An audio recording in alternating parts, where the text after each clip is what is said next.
মুনকার প্রতিরোধে আবু সাঈদের মতো দুই হাত উঁচু করে বুককে টান টান করে প্রসারিত করে দাঁড়াতে হয়। রাজি আছো মুসলমান? কারা কারা রাজি? আল্লাহকে হাত দেখিয়ে প্রতিজ্ঞা করো।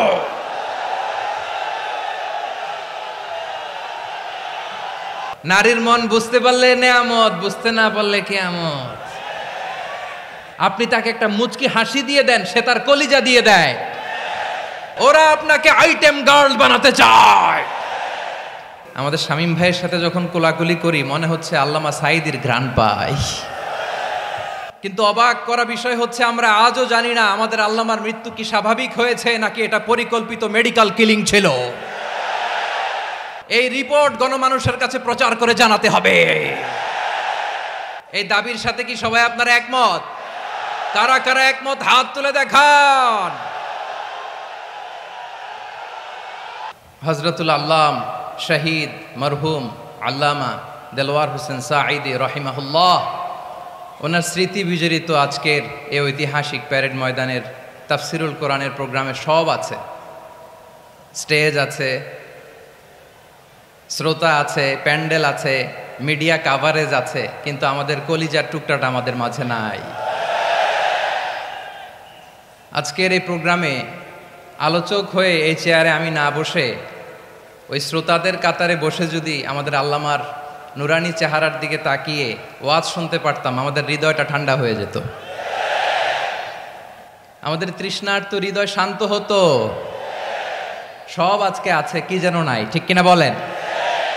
আল্লাহ তাআলা প্রতি 100 বছরে একজন মুজাদ্দিদ পাঠায়, প্রতি 100 বছরে একজন মুজাদ্দিদ, যিনি সমাজকে সংস্কার করেন। আল্লামা দেলওয়ার হোসেন সাঈদী রহিমাহুল্লাহ ছিলেন তেমন একজন মুজাদ্দিদ। চিৎকার করে বলেন ঠিক কিনা? উনি শিরক বিদআতের আস্তানাকে তছনছ করে দিয়েছেন, তাওহীদের বাণীকে সমুন্নত করেছেন, গণমানুষের কাছে তাফসিরুল কোরআনকে জনপ্রিয় করেছেন। আজীবন আজীবন তিনি ইসলামকে বিজয়ী শক্তি হিসেবে দেখার স্বপ্ন দেখতেন। এত প্রাঞ্জল ভাষা, এত চমৎকার আধুনিক প্রেজেন্টেশন, গণমানুষের কাছে কোরআনের তাফসিরকে এভাবে জনপ্রিয় করে তোলার মতো ব্যক্তিত্ব আল্লামা সাঈদী ছাড়া দ্বিতীয় কেউ এই বাংলার ভূখণ্ডে নাই। এই যে তাফসিরুল কোরআন, এই যে টার্মিনোলজি, এই টার্মটাই উনি আসলে জনপ্রিয় করেছেন। আমরা আগে জানতাম না যে এভাবে তাফসির করা যায়, এভাবে scientific indications of the Holi কোরআনকে মানুষের কাছে পেশ করা যায়, এভাবে এত জীবন ঘনিষ্ঠ করে, এত ইন্টারেক্টিভ করে কোরআনের কথাগুলো মানুষের কাছে উপস্থাপন করা যায়। উনি অন্যায়ের বিরুদ্ধে সবসময় সোচ্চার ছিলেন, প্রতিবাদী কণ্ঠস্বর ছিলেন। ওনার আলোচনা শুনলে দেহের রক্ত টকবক করে ফুটতে থাকতো। আল্লাহু আকবার, আল্লাহু আকবার, আল্লাহু আকবার। He was a strong mouthpiece of Islamic revivalism. Islamic জাগরণের স্ট্রং মাউথপিস ছিলেন আল্লামা সাঈদী রাহিমাহুল্লাহ। অনেক দোয়া পেয়েছেন। আমরা পড়েছি, এমন জীবন তুমি করিবে গঠন, মরণে হাসিবে তুমি, কাঁদিবে ভুবন। গোটা বিশ্বকে তিনি কাঁদিয়েছেন। আল্লামা যখন ইন্তেকাল করলেন, আমি তখন মালয়েশিয়া থেকে যুক্তরাষ্ট্রে একটা কনফারেন্সে যোগ দিতে যাচ্ছি, কাতার এয়ারলাইন্সে। মালয়েশিয়া থেকে দোহাতে নামলাম। দোহায় যখন আমার ট্রানজিট, তখন শুনতে পেলাম যে আল্লামা বিদায় নিয়েছেন। সোশ্যাল মিডিয়ায় শুনে বিশ্বাস করতে পারলাম না। মুহূর্তের মধ্যেই মাসুদ সাঈদী ভাইকে মেসেজ করলাম, উনি কোনো উত্তর দিতে পারলেন না। মাসুদ ভাইয়ের সাথে যখন কোলাকুলি করি, আমাদের শামীম ভাইয়ের সাথে যখন কোলাকুলি করি, মনে হচ্ছে আল্লামা সাঈদীর ঘ্রাণ পাই। শরীরটা লিটারালি কাঁপছিল, নিজেকে মানাতে পারছিলাম না, বিশ্বাস করতে পারছিলাম যে আসলে আল্লামা বিদায় নিয়েছেন। ইন দ্য মিন টাইম আমার সেকেন্ড ফ্লাইট দোহা টু নিউ ইয়র্ক, 12 ঘন্টার ফ্লাইটে উঠলাম, ইন্টারনেট থেকে বিচ্ছিন্ন হলাম। নামার পরে শুনলাম আল্লাহু আকবার, যেখানে ওনাকে কবরস্থ করার কথা ছিল সেখানেও কবর দিতে দেয়া হয় নাই। ছবিগুলো দেখতে লাগলাম, হাসিমাখা মুখ, হাসিমাখা নিথর দেহটা, মরণে হাসিবে তুমি, কাঁদিবে ভুবন। From east to west, from north to south, the entire globe, গোটা বিশ্ব ওনার জন্য কেঁদেছে, গোটা বিশ্ব কেঁদেছে। কাবার গিলাফ ধরে ধরে মানুষ চিৎকার করেছে। এর চেয়ে শ্রেষ্ঠ মৃত্যুকার হতে পারে? আমাদের আল্লামার আর কি পাওয়ার ছিল বলেন, আর কি পাওয়ার ছিল? কুল্লু নাফসিন যায়িকাতুল মাউত, যারাই দুনিয়াতে আসবে তারা ইন্তেকাল করবে, এটা আমরা মেনে নেই, এটা আমরা জানি। কিন্তু অবাক করা বিষয় হচ্ছে আমরা আজও জানি না আমাদের আল্লামার মৃত্যু কি স্বাভাবিক হয়েছে নাকি এটা পরিকল্পিত মেডিকেল কিলিং ছিল। এটা যে পরিকল্পিত মেডিকেল কিলিং ছিল এটা ধারণা করার পেছনে অনেক কারণ আছে। তিনি আধিপত্যবাদের বিরুদ্ধে সোচ্চার ছিলেন, ফ্যাসিবাদের বিরুদ্ধে সোচ্চার ছিলেন, রাজনৈতিক প্রতিহিংসার শিকার ছিলেন। এজন্য এটা মেডিকেল কিলিং হতে পারে এ ধারণা আমরা করতেই পারি। আওয়াজ করে বলেন ঠিক কি না? যেই সময়টা আমরা কাটাচ্ছি এত সুন্দর সময় বাংলাদেশ আর পাবে না। আমাদের জন্মের পর থেকে এরকম চমৎকার সময় আমরা পাই নাই, এটাই আসল সময়। আমরা ইন্টারিম গভর্নমেন্টের কাছে দাবি জানাই উচ্চতর তদন্ত কমিটি করে এটা কি হত্যাকাণ্ড ছিল নাকি স্বাভাবিক মৃত্যু ছিল, এই রিপোর্ট গণমানুষের কাছে প্রচার করে জানাতে হবে। এই দাবির সাথে কি সবাই আপনারা একমত? কারা কারা একমত হাত তুলে দেখান।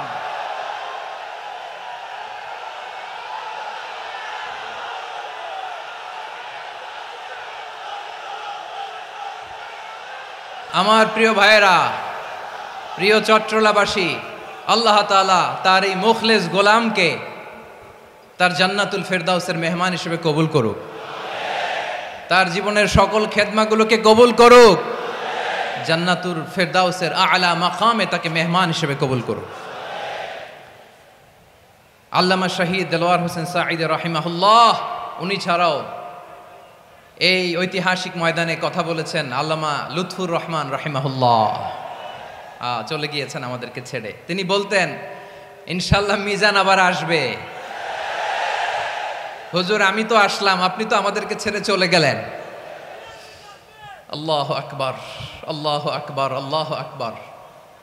গলায় কোনো সুর ছিল না, সুর দিয়ে কথা বলতেন না, কিন্তু এত চমৎকার শব্দের বুনন, এত চমৎকার প্রেজেন্টেশন, এত চমৎকার ভাবে ঐতিহাসিক বর্ণনাগুলো তিনি উপস্থাপন করতেন। মন্ত্রমুগ্ধ হয়ে আমরা আল্লামা লুৎফুর রহমানের কথা শুনেছি। আমরা হযরতুল আল্লাম লুৎফুর রহমান রাহিমাহুল্লাহর জন্য এই বিশাল ময়দান থেকে দোয়া করছি, আল্লাহ তাআলা তুমি তোমার এই খাদেমকে জান্নাতের মেহমান হিসেবে কবুল করে নাও। আরো অনেক আল্লামারা এখানে কথা বলেছেন, বিশেষ করে বাইতুল শরফের মরহুম পীর সাহেব হুজুর থেকে শুরু করে আরো যারা যারা তারকাতুল্য ওলামায়ে কেরাম এই চট্টগ্রামের ময়দানে কথা বলেছেন, আলো ছড়িয়েছেন। আমরা এই লক্ষ লক্ষ তাওহীদি জনতাকে নিয়ে তাদের জন্য দোয়া করছি, আল্লাহ তাআলা ওনাদের জীবনের সকল ভুল ত্রুটি ক্ষমা করে দিয়ে তাদেরকে জান্নাতুল ফেরদাউসের মেহমান বানিয়ে নিক। আমরা এই ঐতিহাসিক প্যারেড ময়দানের প্রোগ্রাম থেকে স্মরণ করতে চাই 24-এর ছাত্র নাগরিক অভ্যুত্থানে আমার যে সমস্ত ছাত্র নাগরিক ভাইয়েরা দেহের তাজা রক্ত বিলি দিয়ে নতুন বাংলাদেশ আমাদেরকে উপহার দিয়েছে। বিশেষ করে আপনাদের এই চট্টগ্রামের শহীদ ফয়সাল, শহীদ ওয়াসিম সহ সকল শহীদকে আল্লাহ তাআলা কবুল করুক। আমরা সবাই পড়ি আমিন। প্রিয় ভাইয়েরা, আমি নগণ্য একজন কোরআনের ছাত্র, এত বিশাল মঞ্চে এত বড় প্ল্যাটফর্মে কথা বলা আমার জন্য সাজে না। তারপরও আমাদের মুরব্বীরা আমাদের ডানে বায়ে বসে আছেন, ওনাদের আদেশক্রমে ওনাদের অনুমতিক্রমে কিছু কথা আজকের এই ঐতিহাসিক প্রোগ্রামে আপনাদের সামনে উপস্থাপন করার চেষ্টা করব। ওমা তৌফিক ইল্লা বিল্লাহ। প্রিয় ভাইয়েরা, 5 দিন ব্যাপী এই তাফসিরুল কোরআনের প্রোগ্রামে অনেক ওলামা হযরত কথা বলেছেন। যারা কোরআন সুন্নাহ থেকে আমাদেরকে কোরআনের কথাগুলো শোনালেন, আমরা যেন সেগুলো আমল করতে পারি, আল্লাহ আমাদেরকে তৌফিক দান করুক। শুরুতে আমাদের নিয়তটাকে খালেস করে নেওয়া দরকার। এই যে গ্যাদারিং, এই যে হিউজ শোডাউন, এগুলো যদি আমাদের নিজেদেরকে পরিবর্তন না করে তাহলে এতে কোনো লাভ নাই। জোরে বলেন ঠিক কিনা? এই প্রোগ্রাম যদি আমাদের জীবনকে পরিবর্তন করে, আমাদের চিন্তার ডিএনএ-কে চেঞ্জ করে দেয়, তাহলেই চট্টগ্রামের প্যারেড ময়দান সার্থক। আসুন আমরা চিন্তাকে খালেস করে নেই। আমরা সবাই নিয়ত করি যে যতটুকু কথা আমরা কোরআনের আলোকে শুনবো, আমলের নিয়তে শুনবো ইনশাআল্লাহ। বলেন সবাই। আমি যেই টপিকটা নিয়ে আজকের এই ঐতিহাসিক চট্টগ্রামের প্যারেড ময়দানের তাফসিরুল কোরআন প্রোগ্রামে আলোচনা করব, সেটা হচ্ছে সূরাতু আন-নাহলের 90 নম্বর আয়াত নিয়ে কিছু কথা আমরা উপস্থাপন করবার চেষ্টা করব ইনশাআল্লাহ।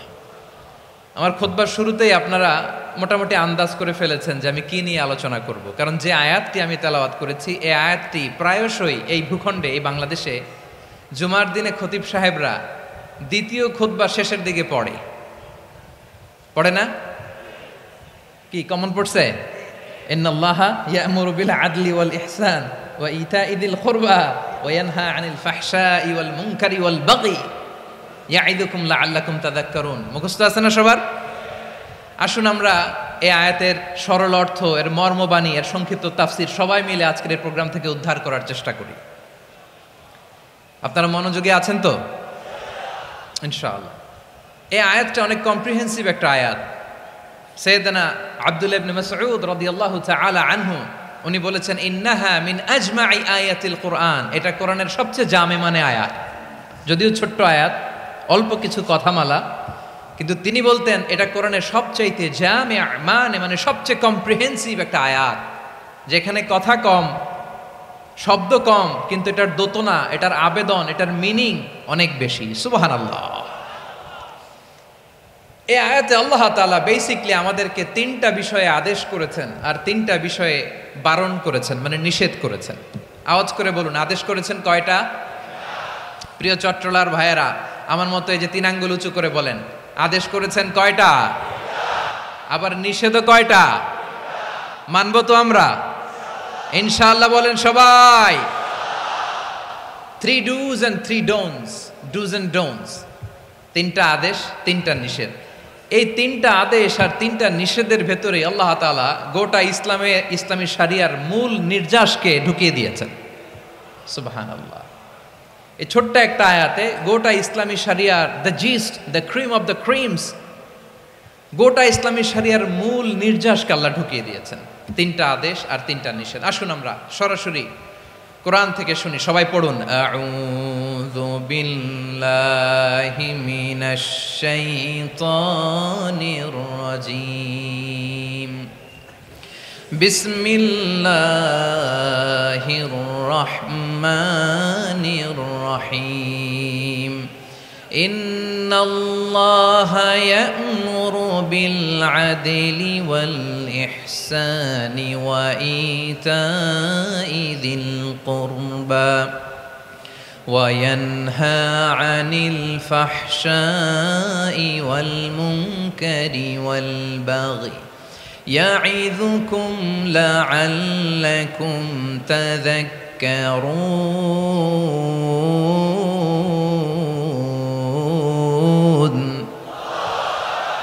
আল্লাহ তাআলা ইরশাদ করছেন, ইন্নাল্লাহা ইয়া'মুরু বিল আদলি ওয়াল ইহসান, নিশ্চয় আল্লাহ তাআলা তোমাদেরকে ন্যায় বিচারের আদেশ দেন, সদাচরণের আদেশ দেন, নিকটাত্মীয়দেরকে দানের আদেশ দেন। আদেশ কয়টা?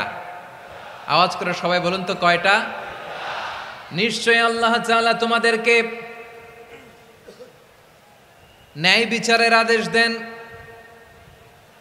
সদাচরণের আদেশ দেন, তিনি তোমাদের নিকটাত্মীয়দেরকে দানের আদেশ দেন, আর তিনি তোমাদেরকে অশ্লীলতা থেকে নিষেধ করেন, মন্দ কাজ থেকে নিষেধ করেন, অবাধ্যতা সীমা লঙ্ঘন থেকে নিষেধ করেন। তিনি তোমাদেরকে উপদেশ দেন যাতে তোমরা শিক্ষা গ্রহণ করো।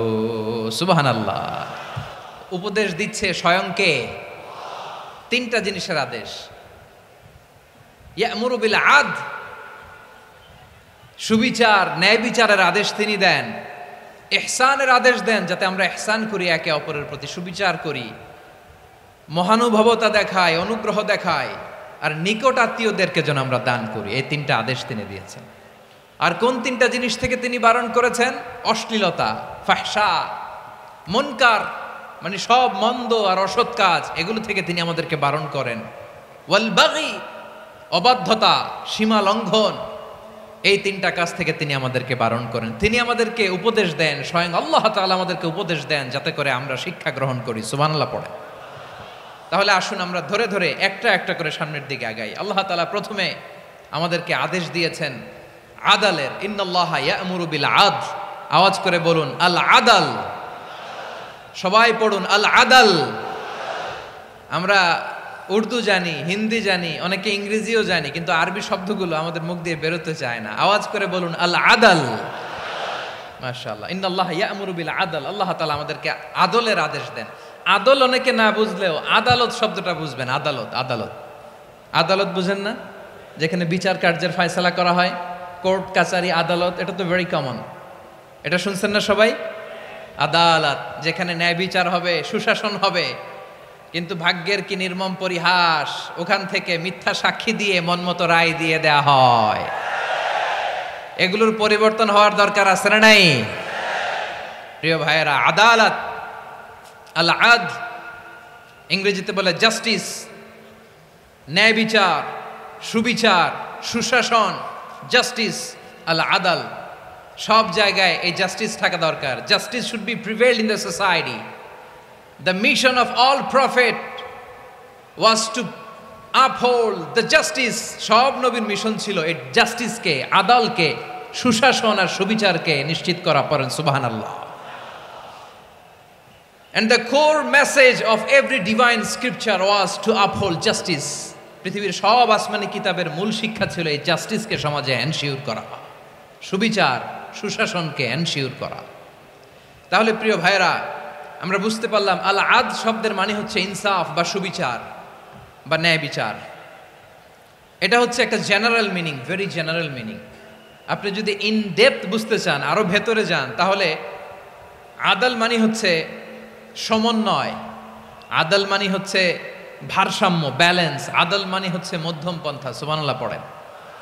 কারণ সব সময় সমান সমান হইলেই সুবিচার হয় না।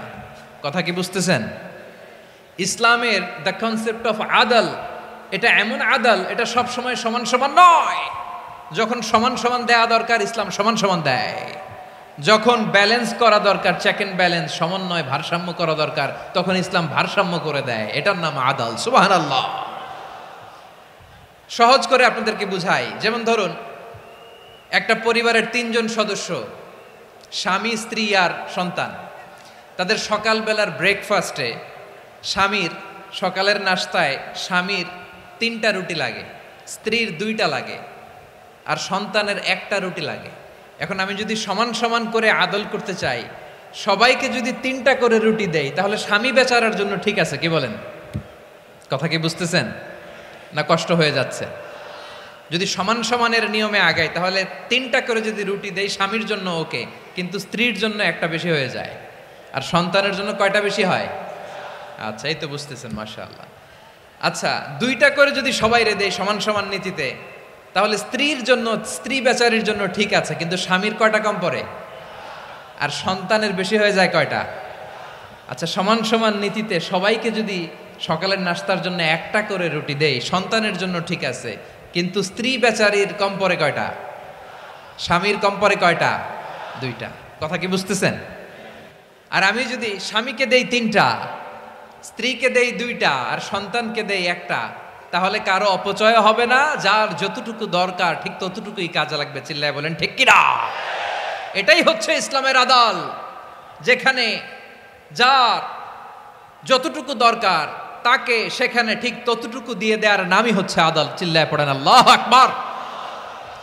রব্বুল আলামিন বলেন, ইউসিকুমুল্লাহু ফি আওলাদিকুম লিযযাকারি মিসলু হাযযিল উনসায়াইন। আল্লাহ তোমাদেরকে ওসিয়ত করেন, তোমাদেরকে আদেশ দেন, উত্তরাধিকার সম্পদ যখন বন্টন হবে, ছেলেরা যতটুকু পাবে, মেয়ে পাবে তার অর্ধেক। সুবহানাল্লাহ বলেন।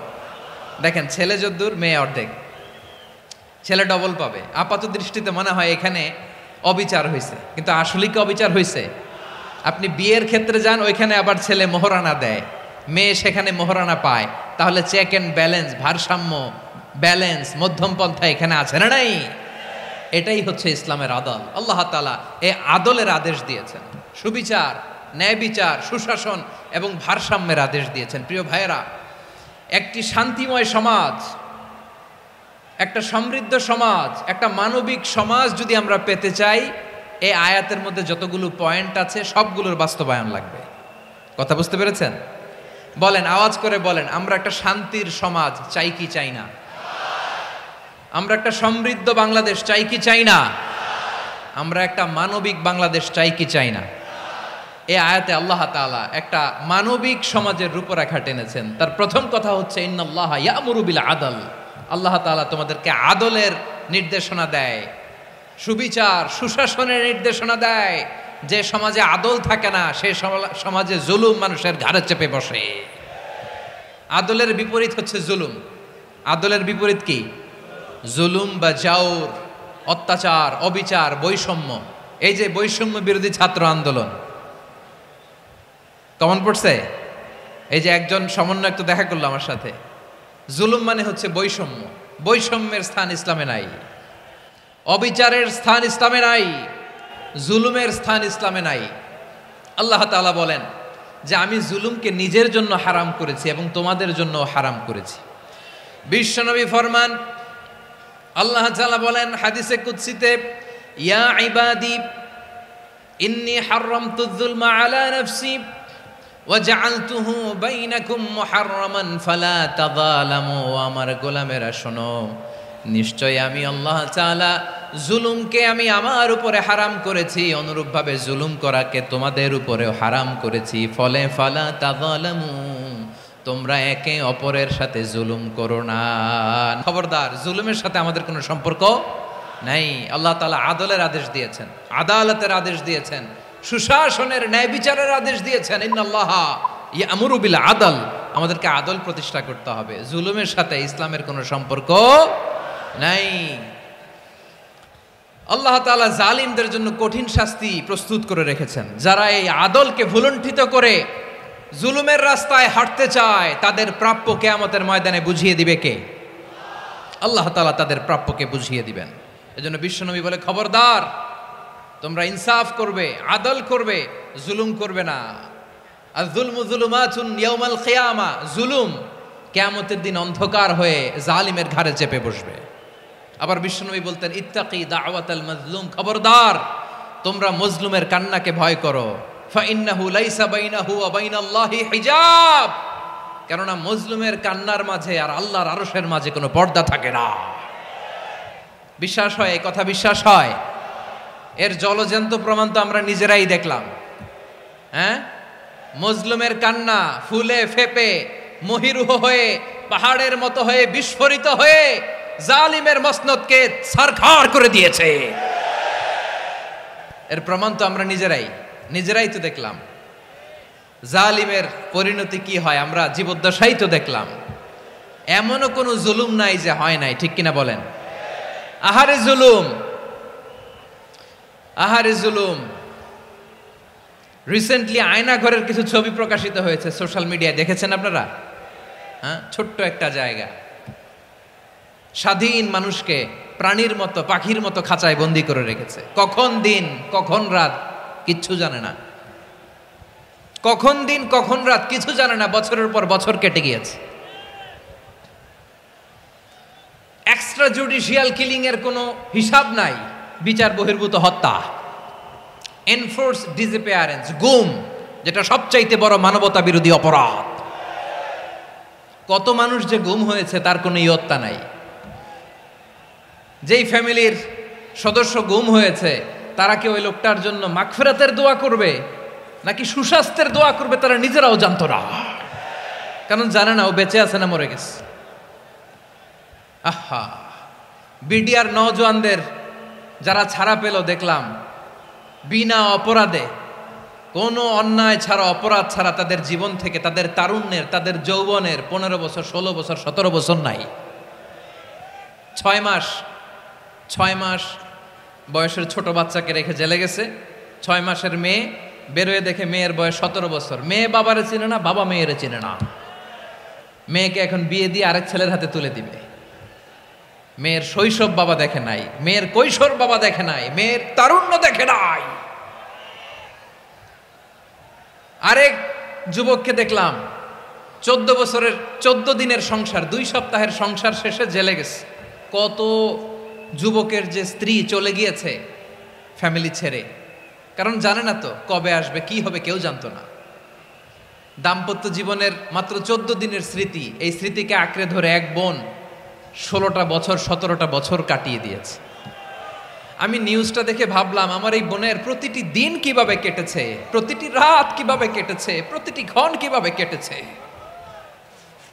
বিশ্বনবী বলেছেন, ইত্তাকি দাওয়াতাল মাজলুম ফাইন্না লাইসা বাইনাহু ওয়া বাইনাল্লাহি হিজাব।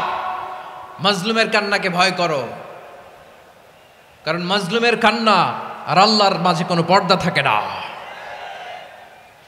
আমরা আর এরকম কোন জুলুম বাংলাদেশে দেখতে চাই না, জোরে বলেন ঠিক কিনা? আর কেউ নতুন করে জালিম হোক আপনারা চান? আবার নতুন করে কেউ ফ্যাসিস্ট হোক আপনারা চান? এক দল আরেক দলকে নিশ্চিহ্ন করার রাজনীতিতে মেতে উঠুক এটা আপনারা চান? আমরা বাংলাদেশকে আদল দিয়ে সাজাতে চাই। আমরা এই 56,000 বর্গ মাইলের প্রতিটা ইঞ্চি মাটিকে কোরআনের আইন দিয়ে সাজাতে চাই। রাজি আছেন আপনারা? কারা কারা রাজি দেখান হাত তুলে আল্লাহকে।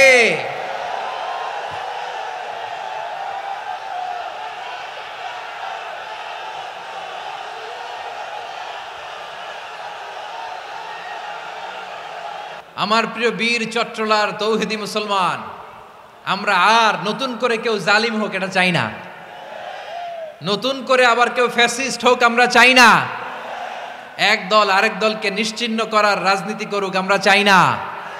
আমরা সুশাসনের বাংলাদেশ চাই, আমরা মানবিক বাংলাদেশ চাই, আমরা একটা সমৃদ্ধ বাংলাদেশ চাই, আমরা বিশ্বের বুকে সম্মান নিয়ে মাথা উঁচু করে দাঁড়াতে চাই, ঠিক কিনা বলেন? আল্লাহ বললেন, এটা যদি তোমরা চাও, একটা সমৃদ্ধ সমাজ যদি বিনির্মাণ করতে চাও, মানবিক সমাজ যদি বিনির্মাণ করতে চাও, আমি তোমাদেরকে সেজন্য প্রথমে আদালতের নির্দেশ দিলাম। ইন্নাল্লাহা ইয়া'মুরু বিল আদল, নিশ্চয় আল্লাহ তাআলা তোমাদেরকে ন্যায় বিচার সুশাসন এটার আদেশ দেন। সুবহানাল্লাহ। আদাল, ন্যায় বিচারের আদেশ আল্লাহ তাআলা কোরআনের বিভিন্ন আয়াতে দিয়েছেন। আল্লাহ তাআলা বলছেন, ইন্নাল্লাহা ইয়া'মুরুকুম আন তুআদ্দুল আমানাতি ইলা আহলিহা ওয়া ইযা হাকামতুম বাইনান নাসি আন তাহকুমু বিল আদল ইন্নাল্লাহা নি'ম্মা ইয়া'iযুকুম বিহি ইন্নাল্লাহা কানা সামিআন বাসীরা।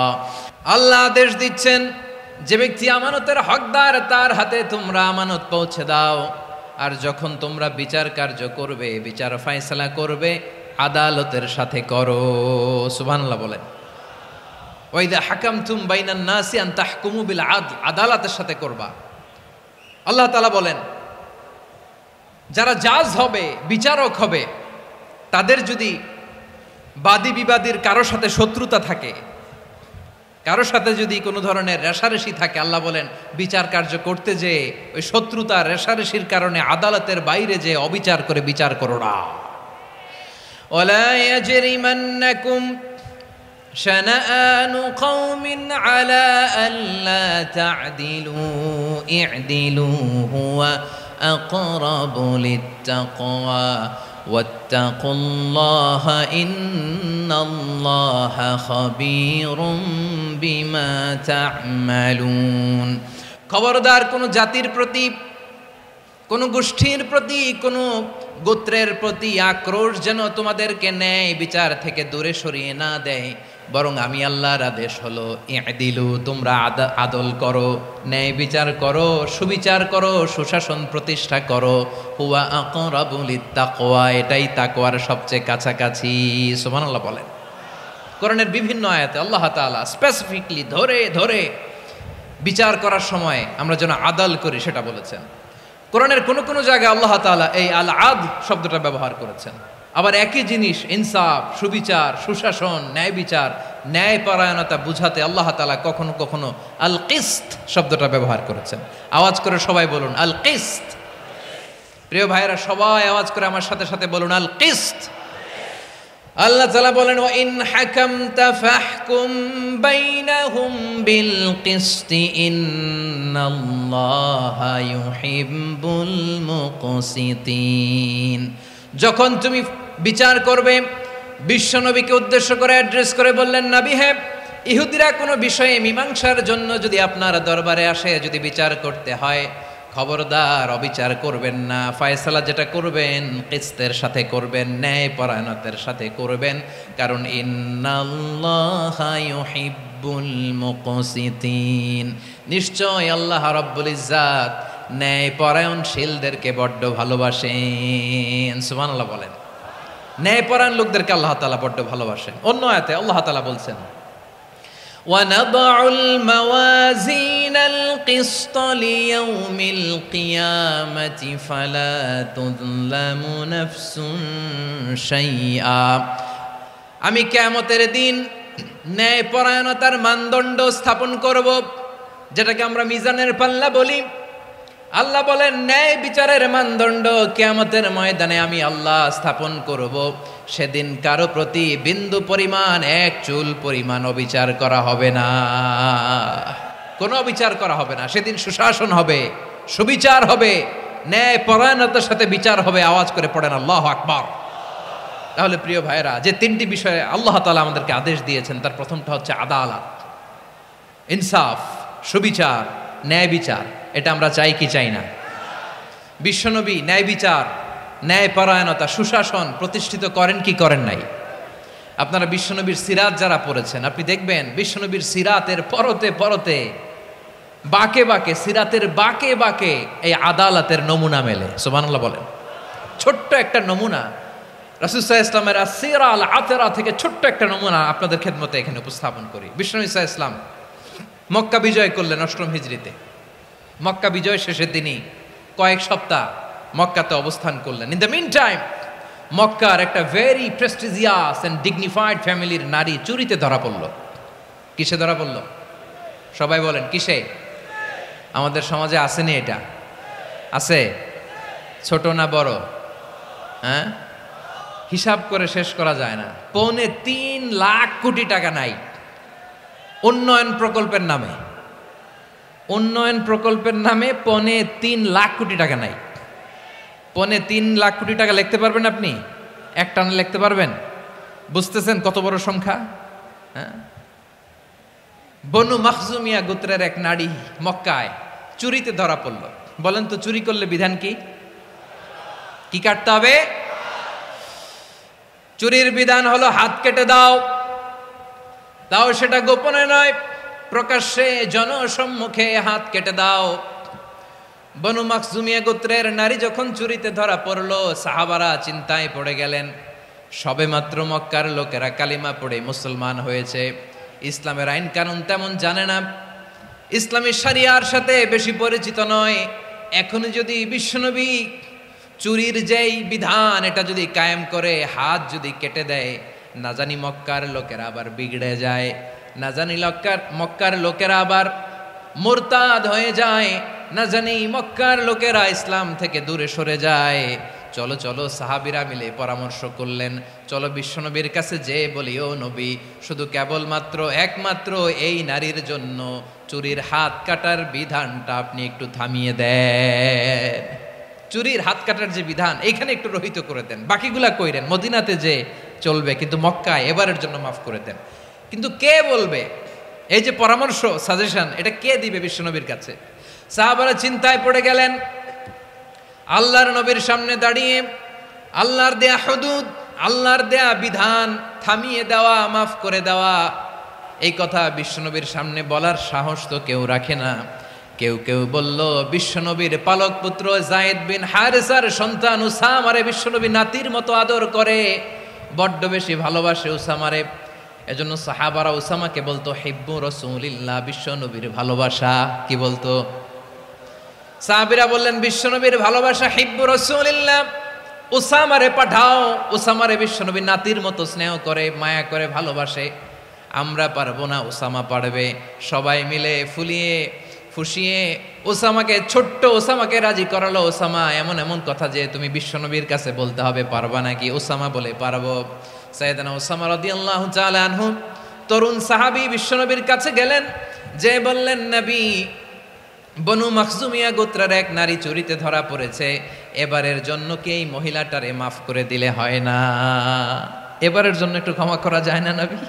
বিশ্বনবী বলেন, আতাশফাউ ফি হাদ্দিম মিন হুদুদিল্লাহ, তোমার এত বড় সাহস উসামা, তুমি আল্লাহর হাত, আল্লাহর দেয়া বিধান, এটার ব্যাপারে সুপারিশ করতে এসেছো?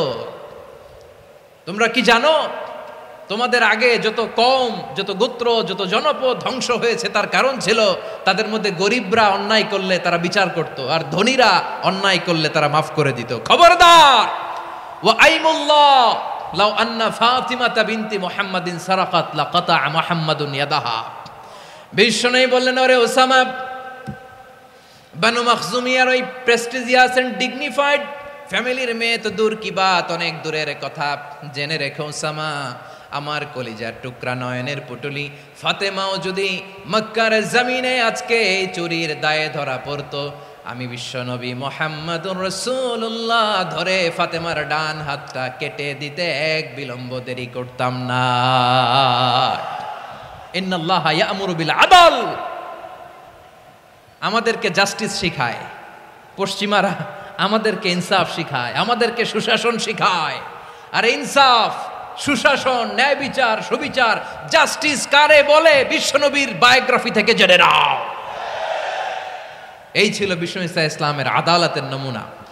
আপনি যদি সাইয়েদনা ওমর ফারুকের জীবনের দিকে তাকান, এমন কঠোর, এমন বীর সেনানী ছিলেন। সাইয়েদনা ওমর ফারুক যদি রাস্তার এই মাথা দিয়ে হাঁটা শুরু করতেন, শয়তান ওমর ফারুককে দেখলে ওই রাস্তা রেখে দিয়ে অন্য রাস্তা দিয়ে হাঁটতো। সুবহানাল্লাহ। ওমর ফারুক রাদিয়াল্লাহু তাআলা আনহু কি পার্সোনালিটি ছিল, কি পার্সোনালিটি।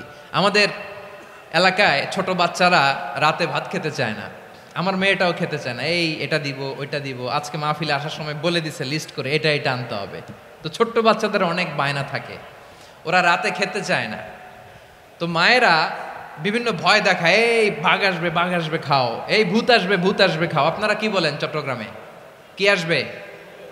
হ্যাঁ, ভূত, ভূত, ভূত আসবে, বাঘ আসবে, খাও খাও খাও, তাড়াতাড়ি খাও। তো বাচ্চারা এগুলো শুনে ভয়ে খেতে শুরু করে। মদিনার জমিনেও একই ঘটনা ঘটতো। মদিনার ছোট্ট ছোট্ট সোনামণিরা খেতে চাইতো না। তো মায়েরা বলতো, হা হুয়া ইয়াতি উমর, হা হুয়া ইয়াতি উমর, ওই যে ওমর আসতেছে, ওমর। ওমরে ফারুকের কথা শুনলে বাচ্চারা একেবারে ঠান্ডা। সুবহানাল্লাহ পড়বেন না? প্রভু তুমি বলেছ রাসূল দেবে না, বলনি দেবে না ওমর, বলনি দেবে না হামজা তারিক, খালিদ বিজয় সমর। প্রভু তুমি বলেছ রাসূল দেবে না, বলনি দেবে না ওমর, বলনি দেবে না হামজা তারিক, খালিদ বিজয় সমর। প্রভু তুমি বলেছ রাসূল দেবে না। আল্লাহু আকবার। ওমর ফারুক রাদিয়াল্লাহু তাআলা আনহু, ওনার কথা শুনলে গায়ের মধ্যে গুজবাম হয়, গায়ের পশমগুলো দাঁড়িয়ে যায়। সুবহানাল্লাহ বলেন। কি পার্সোনালিটি ছিল, কি ব্যক্তিত্ব ছিল। মুনাফিকরা ওমর ফারুককে জমের মতো ভয় পেতেন। শয়তান, খুদ শয়তান এই রাস্তা দিয়ে আসলে শয়তান অন্য রাস্তা দিয়ে হাঁটতো। ওমর ফারুক রাদিয়াল্লাহু তাআলা আনহুর জীবনে যদি দেখেন, তাহলে সেখানে আপনি আদালতের, ইনসাফের, সুশাসনের, জাস্টিসের নমুনা দেখতে পাবেন। কয়টা শুনবেন? সাইয়েদনা ওমর ফারুকের রাদিয়াল্লাহু তাআলা আনহুর সন্তান আব্দুর রহমান মিশরে মদ খেয়ে মদ্যপ অবস্থায় ধরা পড়েছে। মদ খাওয়ার কারণে, মদ যদি কেউ পান করে আর যদি প্রমাণিত হয়, তার বিচার হলো 80 বেত। আওয়াজ করে বলেন কয় বেত? বাংলাদেশেও তো এই আইন আছে নাকি? বাংলাদেশে আছে? হ্যাঁ, মদ খাইলে 80 বেত, এই আইন বাংলাদেশে চালু হোক। আমরা চাই কি চাই না? চাই সবাই। এজন্যই তো ইসলাম ভাল লাগে না। ইসলামকে ভাল লাগে না। ইসলামকে আউট করে রাখতে পারলেই তো এরকম বড় বড় বোতল খাওয়া যায়। একেবারে সহজ, পানির মতো সহজ, হিসাব একেবারে সহজ। ওমর ফারুক রাদিয়াল্লাহু তাআলা আনহুর ছেলে ভুল করে মদ পান করে ফেলেছিলেন। আব্দুর রহমান, ঘটনা ঘটেছে মিশরে। মিশরের গভর্নর তখন আমর ইবনুল আস রাদিয়াল্লাহু তাআলা আনহু। আব্দুর রহমানের ভাই যে গভর্নরকে বলল, গভর্নর যদি একটু দয়া করেন, খলিফার ছেলে আমার ভাই আব্দুর রহমান মদ্যপ অবস্থায় ধরা পড়েছে, জনসম্মুখে যদি আপনি বেত্রাঘাত করেন, আমাদের প্রেস্টিজ থাকে না। যদি 80 বেত আপনি মারেন, আমার কোনো কথা নাই, কিন্তু ঘরের ভেতরে মারেন। আব্দুর রহমানের ভাইয়ের সুপারিশ শুনে সাইয়েদনা আমর ইবনুল আস রাদিয়াল্লাহু তাআলা আনহু রাজি হয়ে গেলেন। ঘরের ভেতরে লোকচক্ষুর আড়ালে 80 বেত তিনি মানলেন। কিন্তু ঘটনাক্রমে এই কথা লুকিয়ে লুকিয়ে ঘরের ভেতরে 80 বেত মারার কথা সাইয়েদনা ওমর ফারুক মদিনা থেকে জানতে পারলেন। মদিনা থেকে তিনি ফরমান জারি করলেন, এই বিচার যেমনটি আমর ইবনুল আস আদায় করেছে, এটা প্রকৃতপক্ষে আদায় হয় নাই। আসো সবাই মদিনায় আসো, আমর ইবনুল আস মদিনায় আসো, আব্দুর রহমানও আসো, সবাই আসো, জনসম্মুখে এই বিচার কার্যকর করতে হবে।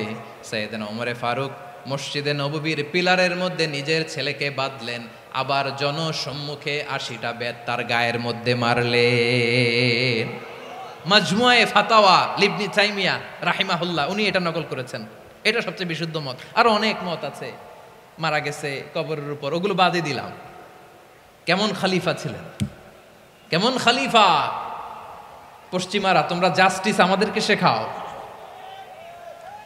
ইনসাফ কারে বলে সুশাসন আমাদেরকে তোমরা শিখাও। ওমর ফারুক রাদিয়াল্লাহু তাআলা আনহু ওই বিচারকে তিনি ধর্তব্য মনে করেন নাই। মদিনাতে এনে আবার জনসম্মুখে আবার 80 বেত মেরেছেন। মিশরে ওমর ফারুক রাদিয়াল্লাহু তাআলা আনহু আমর ইবনুল আসকে গভর্নর করে পাঠালেন। সেখানে আমর ইবনুল আসের ছেলে একটা প্রতিযোগিতায় রানার আপ হয়েছে। এক মিশরি সেখানে চ্যাম্পিয়ন হয়েছে। রানার আপ বুঝতে পেরেছেন তো? রানার আপ সেকেন্ড হয়েছে, এক মিশরি হয়েছে চ্যাম্পিয়ন প্রথম।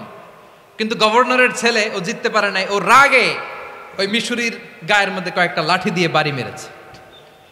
মিশরি যে মদিনাতে ওমর ফারুকের কাছে বিচার দিলেন, আপনার গভর্নরের ছেলে অন্যায়ভাবে আমার গায়ে হাত তুলেছে। সাইয়েদনা ওমর ফারুক আবার ফরমান জারি করলেন, আসো মদিনাতে আসো। মিশরীকে ডাকলেন। ওই মিশরের গভর্নর আমর ইবনুল আস রাদিয়াল্লাহু তাআলা আনহুকে ডাকলেন, তার ছেলেকেও ডাকলেন। সবাই বসে রইল। আমর ইবনুল আস রাদিয়াল্লাহু তাআলা আনহু মাথা নিচু করে বসে আছেন, লজ্জায় কাচুমাচু। হায় হায়, আজকে আমার ছেলের কারণে আমিরুল মুমিনিন খলিফাতুল মুসলিমিন ওমর ফারুকের কাছে আমি জনসম্মুখে লজ্জিত হচ্ছি। সাইয়েদনা ওমর ফারুক বললেন, এই নাও লাঠি। গভর্নরের ছেলে তোমার মাথার মধ্যে যতগুলো বাড়ি মেরেছে, আজকে জনসম্মুখে তুমি অতগুলা বাড়ি মারো। মিশরি বলে, থাক, আপনি যে ডেকে আনছেন সবার সামনে এটা বলছেন, এতেই আমি খুশি। আল্লাহু আকবার! আপনার মহানুভবতা দেখে আমি খুশি, আর অপমানের দরকার নাই।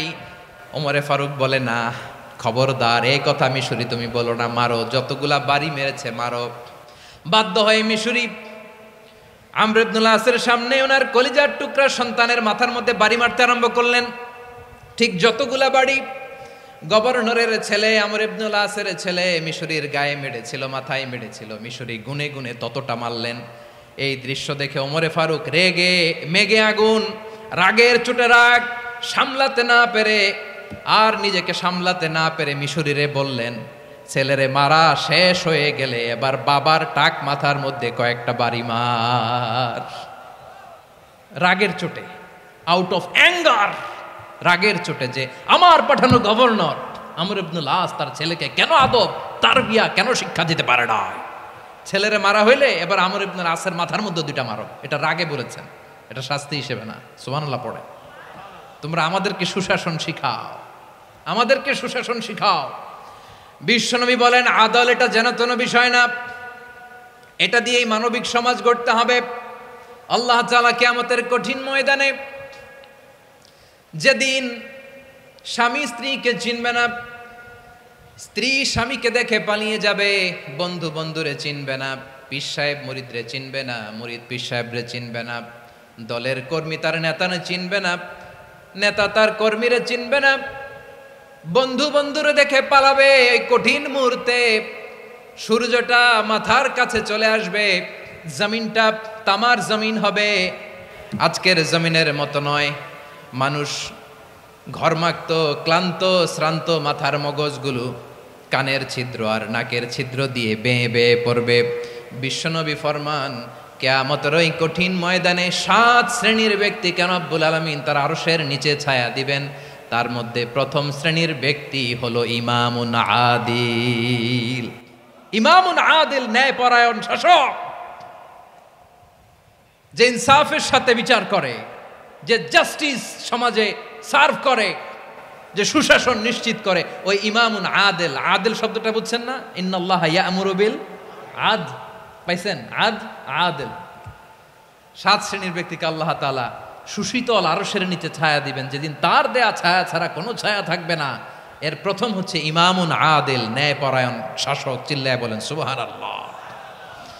আবার বিশ্বনবী বললেন, ইন্নাল মুকসিতিনা ইনদাল্লাহি আলা মানাবির মিন নূর আন ইয়ামিনির রহমান। কিয়ামতের দিন যারা ন্যায়পরায়ণ হিসেবে আল্লাহর সামনে দাঁড়াবে, কিয়ামতের দিন রব্বুল আলামিন তার আরশের ডান দিকে ওই ন্যায়পরায়ণ লোকদের জন্য আরশের ডান দিকে একটা নূরের মিম্বারে তাদেরকে বসার সুযোগ করে দিবে।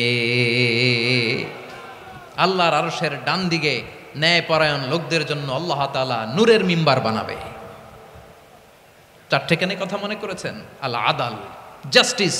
ইন্নাল্লাহা ইয়া'মুরু বিল আদল। আল্লাহ তাআলা এই আদালতের নির্দেশনা দেয়, সুবিচার, সুশাসন। প্রিয় ভাইয়েরা, এটা আমরা বাংলাদেশে চাই কি চাই না?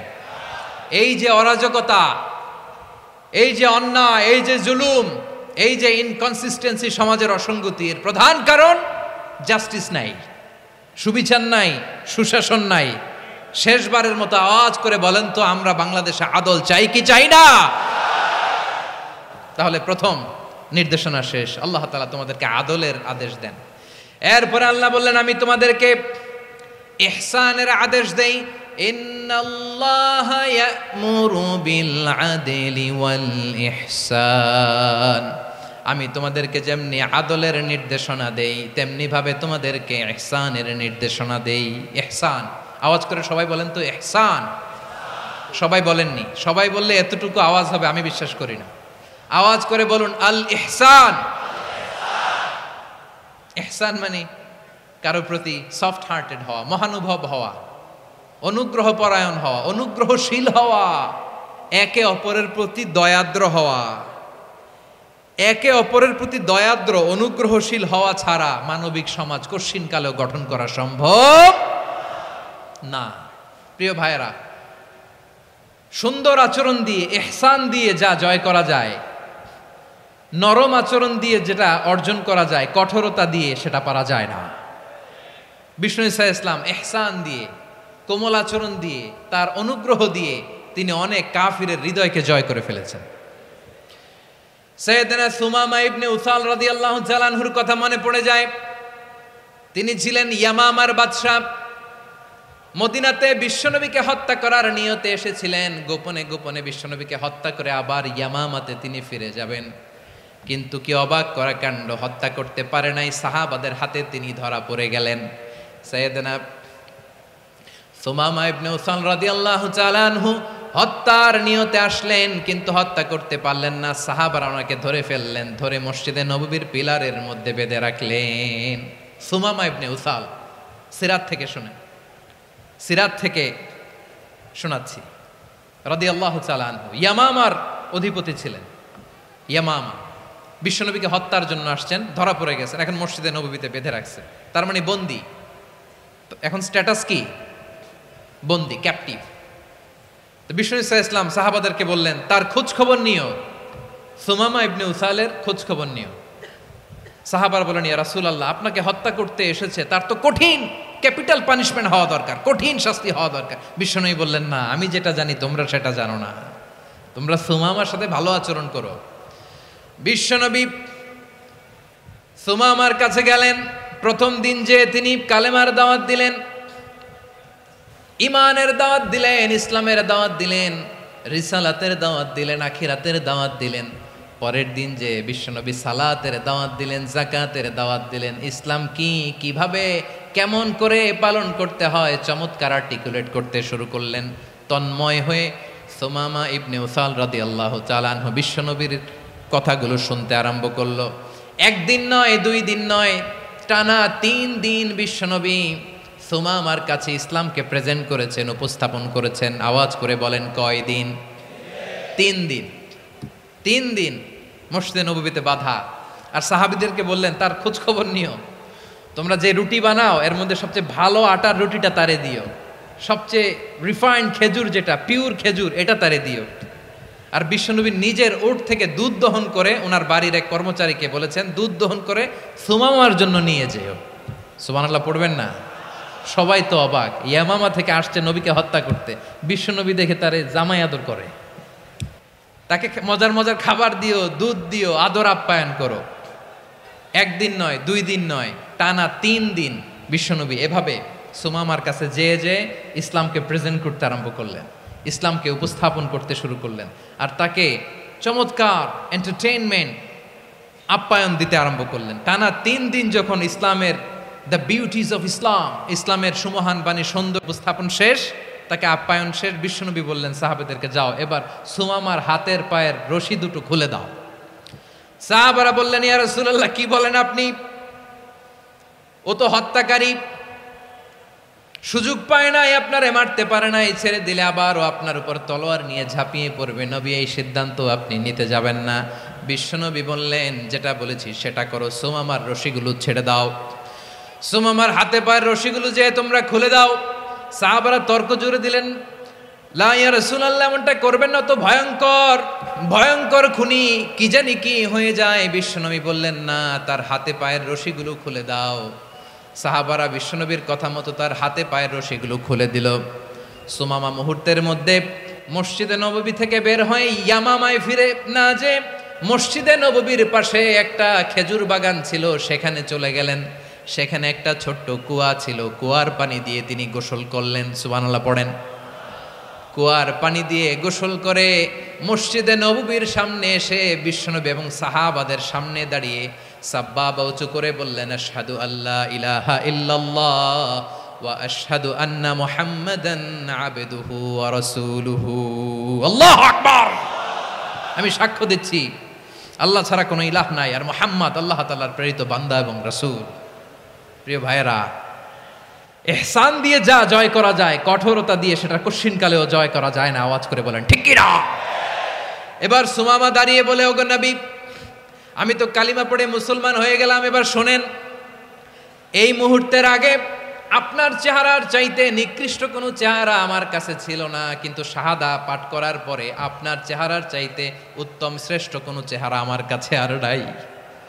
ও নবী, আজকের দিনের আগে ইসলাম ধর্মের চেয়ে নিকৃষ্ট অপছন্দনীয় কোনো ধর্ম আমার কাছে ছিল না, কিন্তু এই মুহূর্ত থেকে ইসলামের চেয়ে সেরা শ্রেষ্ঠ পছন্দনীয় কোনো ধর্ম আমার কাছে নাই।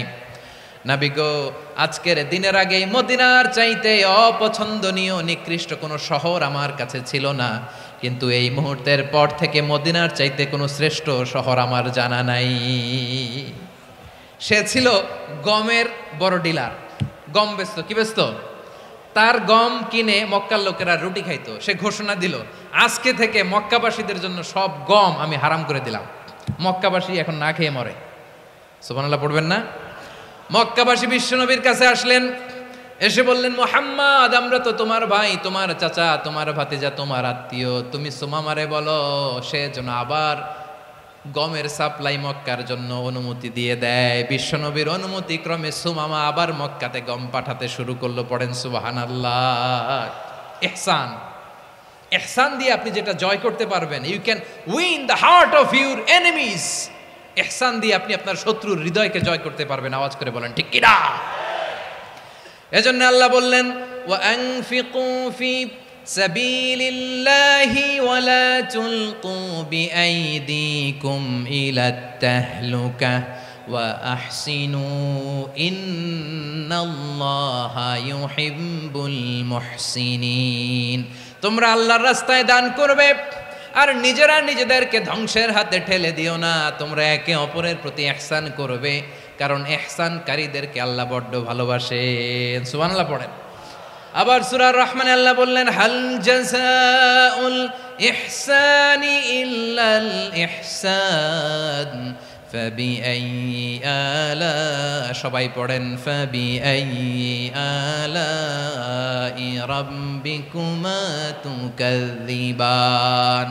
ইহসানের প্রতিদান হিসেবে ইহসানি হয়, বিশ্বনবী সুমামার প্রতি যেমন ইহসান করেছেন, সুমামাও ঠিক তেমন ইহসান ফিরিয়ে দিয়েছে। ঠিক কিনা বলেন? তাহলে 1 নম্বরে হচ্ছে আদ, ন্যায় বিচার। 2 নম্বরে সবাই বলেন ইহসান, সদাচরণ। ইহসান 2 ধরনের প্রিয় ভাইরা, ইহসান ফিল ইবাদা, ইহসান ফিল মুআমালা। ইহসান ফিল ইবাদা হচ্ছে একাগ্র অনুভবে ইবাদতে ডুব দেওয়া, এর নাম ইবাদতের ইহসান। সুবহানাল্লাহ পড়ে। বিশ্বনবী বলেন ইহসান মানে কি জানো নাকি? হাদিসে জিবরিলে সাইয়েদনা জিবরিল আলাইহিস সালাম বিশ্বনবীকে বললেন আখবিরনি আনিল ইহসান। নবী আমাদেরকে বলেন ইহসান মানে কি? বিশ্বনবী বললেন আনতা আবুদাল্লাহা কাআন্নাকা তারাহু ফাইন লাম তাকুন তারাহু ফাইন্নাহু ইয়ারাক। ইহসান মানে হলো এমন ভাবে তুমি আল্লাহর সামনে নিজেকে উজাড় করে ইবাদত করবে, তুমি ভাববে তুমি আল্লাহকে দেখতে পাচ্ছ। আর এটা যদি ভাবা তোমার জন্য কঠিন হয়ে যায়, অন্তত এতটুকু তুমি ভাববা যে আল্লাহ তোমাকে দেখতে পাচ্ছেন। ঠিক কিনা বলেন? ও আমার বীর চট্টলার ভাইয়েরা, কেউ যেটা দেখে না সেটা দেখে কে? এই বিশ্বাস হৃদয়ের মধ্যে আছে? নামাজে যখন দাঁড়ান এই ফিলিংসটা আনা যাবে? হ্যাঁ, এশার সালাত তো এখনো হয় নাই না? আলোচনা শেষে এশার সালাত এখানে অনুষ্ঠিত হবে, তাই না? আচ্ছা বলুন তো, আমরা এশার সালাত পর্যন্ত বেঁচে থাকবো এই গ্যারান্টি আছে কার কার? হাত তোলেন। কয়েকজন হাত তুলছে পেছনে, না বুঝে তুলে ফেলছে। এশা পর্যন্ত যে আমরা হায়াত পাবো কোনো গ্যারান্টি আছে? সবাই আওয়াজ করে বলেন গ্যারান্টি আছে? গ্যারান্টি নাই। এই জন্য বিষ্ণু ইসলাম বলেছে এমন ভাবে নামাজে দাঁড়াও, ইবাদত করো, মনে করো হতে পারে এটাই আমার জীবনের শেষ নামাজ। পারফর্ম দ্য সালাহ as if this is your last and final prayer. এমন ভাবে সালাতে দাঁড়াও, ভাবো হতে পারে এটাই তোমার জীবনের শেষ নামাজ। এমন ভাবে নামাজে দাঁড়াও, ভাবো এটাই শেষ নামাজ।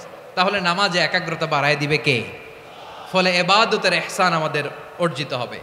আর মুআমালাতে ইহসান হলো, বিশ্বনবী বলেন ইন্নাল্লাহা তাবারাকা ওয়া তাআলা কাতাবাল ইহসানা আলা কুল্লি শাই ফাইদা কাতালতুম ফাআহসিনুল কিতলা ওয়া ইযা যাবাহতুম ফাআহসিনুয যাবহা ওয়ালিউহিদ্দা আহাদুকুম শাফরাতাহু ওয়ালিউরিহ যাবিহাতাহু। ইহসান 2 ধরনের। আওয়াজ করে বলতে হবে কয় ধরনের? সবাই বলুন আওয়াজ করে, কয় ধরনের? একটা হচ্ছে ইহসান ফিল ইবাদা, ইবাদতে ইহসান। ইবাদতে ইহসান কি? একাগ্র অনুভব দিয়ে ইবাদত করা, মন প্রাণ দিয়ে ইবাদত করা। আর মুআমালাতে ইহসান কি? সব কাজে, দৈনন্দিন কাজে, কর্মে, সামাজিক অ্যাক্টিভিটিতে কোমলতা প্রদর্শন করা, অনুগ্রহের সাথে সবকিছু করা। আল্লাহ তাআলা ইন্নাল্লাহা তাবারাকা ওয়া তাআলা কাতাবাল ইহসানা আলা কুল্লি শাই, তিনি সব কিছুর ব্যাপারে ইহসানকে আবশ্যক করেছেন। সব কিছুতে মুমিনের সব কাজে ইহসানের পরশ থাকবে। ওয়া ইযা কাতালতুম ফাহসিনুল কিতলা, বিশ্বনবী বলেন তুমি যখন কাউকে হত্যা করো ইহসানের সাথে করো। সুবহানাল্লাহ পড়বেন না? যখন হত্যা করো তখনও ইহসানের সাথে। আচ্ছা হত্যা করবো আবার ইহসান আসবে করতে করে, তো মেরেই ফেলবো আমি। আল্লাহ, ও ভাই একজন খুন করেছে, খুনি, রাষ্ট্রীয় আইনে তার শাস্তি হয়েছে ডেথ পেনাল্টি, মৃত্যুদণ্ড। এখন মৃত্যুদণ্ড দেখে আপনি যেমনি মন চায় তেমনি মারবেন লোকটারে? ওর নাক কেটে ফেলতে পারবেন? ওর কান কাটতে পারবেন? ওর চোখ উপড়ে ফেলতে পারবেন আপনি? যেমন মন চায় তার অঙ্গহানি করা যাবে না। ইহসানের সাথে তাকে হত্যা করো। সুবহানাল্লাহ, this is Islam, this is the true essence of Islam. ওয়া ইযা যাবাহতুম ফাহসিনুয যাবহা, যখন জবাই করবে তখনও ইহসানের সাথে জবাই করো। করব জবাই, ওইখানেও নাকি ইহসান। আচ্ছা কুরবানির দিন আমরা পশুগুলোরে কি করি বলেন সবাই আওয়াজ করে? জবাই। জবাই মানে তো এটারে মেরেই ফেলতেছি, একটু পরে তো টুকরো টুকরো করে গোশতগুলো খাবো, এটারে তো খাবো, এটারে তো মেরেই ফেলবে। বিষ্ণু বলে না, জবাইয়ের মধ্যেও মুমিনের জবের ভেতরেও ইহসানের পরশ থাকা চাই। যখন জবাই করবে প্রাণীটাকে হাত পা টাইট করে বেঁধে নাও, ছুরিটাকে শার্পেন করে নাও, ধারালো করে নাও, যাতে অল্প সময়ে জবাইটা হয়ে যায়, প্রাণীটা যাতে কম কষ্ট পায়। সুবহানাল্লাহ পড়ে। দিস ইজ কল্ড ইহসান। ইহসান আল্লাহ তাআলা যেমনি আদলের আদেশ করেছেন, ন্যায় বিচার, জাস্টিস এনশিওর করতে বলেছেন, সমাজে ইহসানের ব্যবহার, ইহসানের অনুশীলন তিনি করতে বলেছেন। এজন্য মুমিনের প্রতিটি কাজে, আমার চট্টগ্রামের ভাইয়েরা আমার দিকে তাকান, খেয়াল করে শুনুন, মুমিন জীবনের প্রতিটি কাজে ইহসানের পরশ থাকা চাই। আমরা যেন আমাদের পরিবারের প্রতি ইহসান করি, আমরা যেন আমাদের কর্মচারীদের প্রতি ইহসান করি, আমরা যেন আমাদের কলিগদের প্রতি ইহসান করি, আমরা যেন আমাদের ভাইদের প্রতি ইহসান করি। মুমিন জীবনের প্রতি কাজে ইহসানের পরশ থাকার দরকার আছে না নাই? কথা বুঝতে পেরেছেন? তাহলে আল্লাহ তাআলার 3টা আদেশ ছিল, কয়টা গেল? ভুলে গেছে চট্টগ্রাম। 3টা আদেশের মধ্যে কয়টা বললাম? প্রথমে কি ছিল? আদল। 2 নম্বরে 3 নম্বরে রব্বুল আলামিন বললেন ওয়া ইতা ইদিল কুরবা, নিকটাত্মীয়দেরকে দান করো।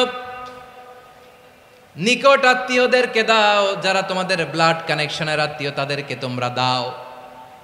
এখানে জেনারেলি বললেন দাও, কি দিব সেটা তিনি এখানে বলেন নাই, সেটা তিনি সূরাতুল ইসরার মধ্যে বলেছেন। আল্লাহ বলেন ওয়া আতিযাল কুরবা হাক্কাহ, নিকটাত্মীয়দেরকে তাদের অধিকার, তাদের প্রাপ্য তোমরা বুঝিয়ে দাও। দেখেন, একটা শান্তির সমাজ, একটা সমৃদ্ধ সমাজ, একটা মানবিক সমাজ গঠনের জন্য আল্লাহ তাআলা বেশি না, মাত্র 3টা অর্ডার, 3টা ভার্ডিক্ট তিনি জারি করেছেন। 1 নাম্বার সুশাসন, ন্যায় বিচার। 2 নাম্বার ইহসান। 3 নাম্বার নিকটাত্মীয়, যারা কাছের, তোমার ভেরি ক্লোজ রিলেশনশিপে আছে, তাদেরকে দাও। দিলে বাড়িয়ে দেয় কে? অনেকে দিতে চায় না, কৃপণতা করে। দিলে বাড়ায় দেয় কে? ও মিয়া, মদিনার মধ্যে সবচাইতে গরিব সাহাবী ছিল বেলাল রাদিয়াল্লাহু তাআলা আনহু। ওনার এন্টায়ার অ্যাসেট, সম্পদের পরিমাণ কতদূর জানেন? একটা লুঙ্গি। বেলাল রাদিয়াল্লাহু তাআলা আনহু, ওনার টোটাল ওয়েলথের এস্টিমেশন হচ্ছে মাত্র একটা লুঙ্গি।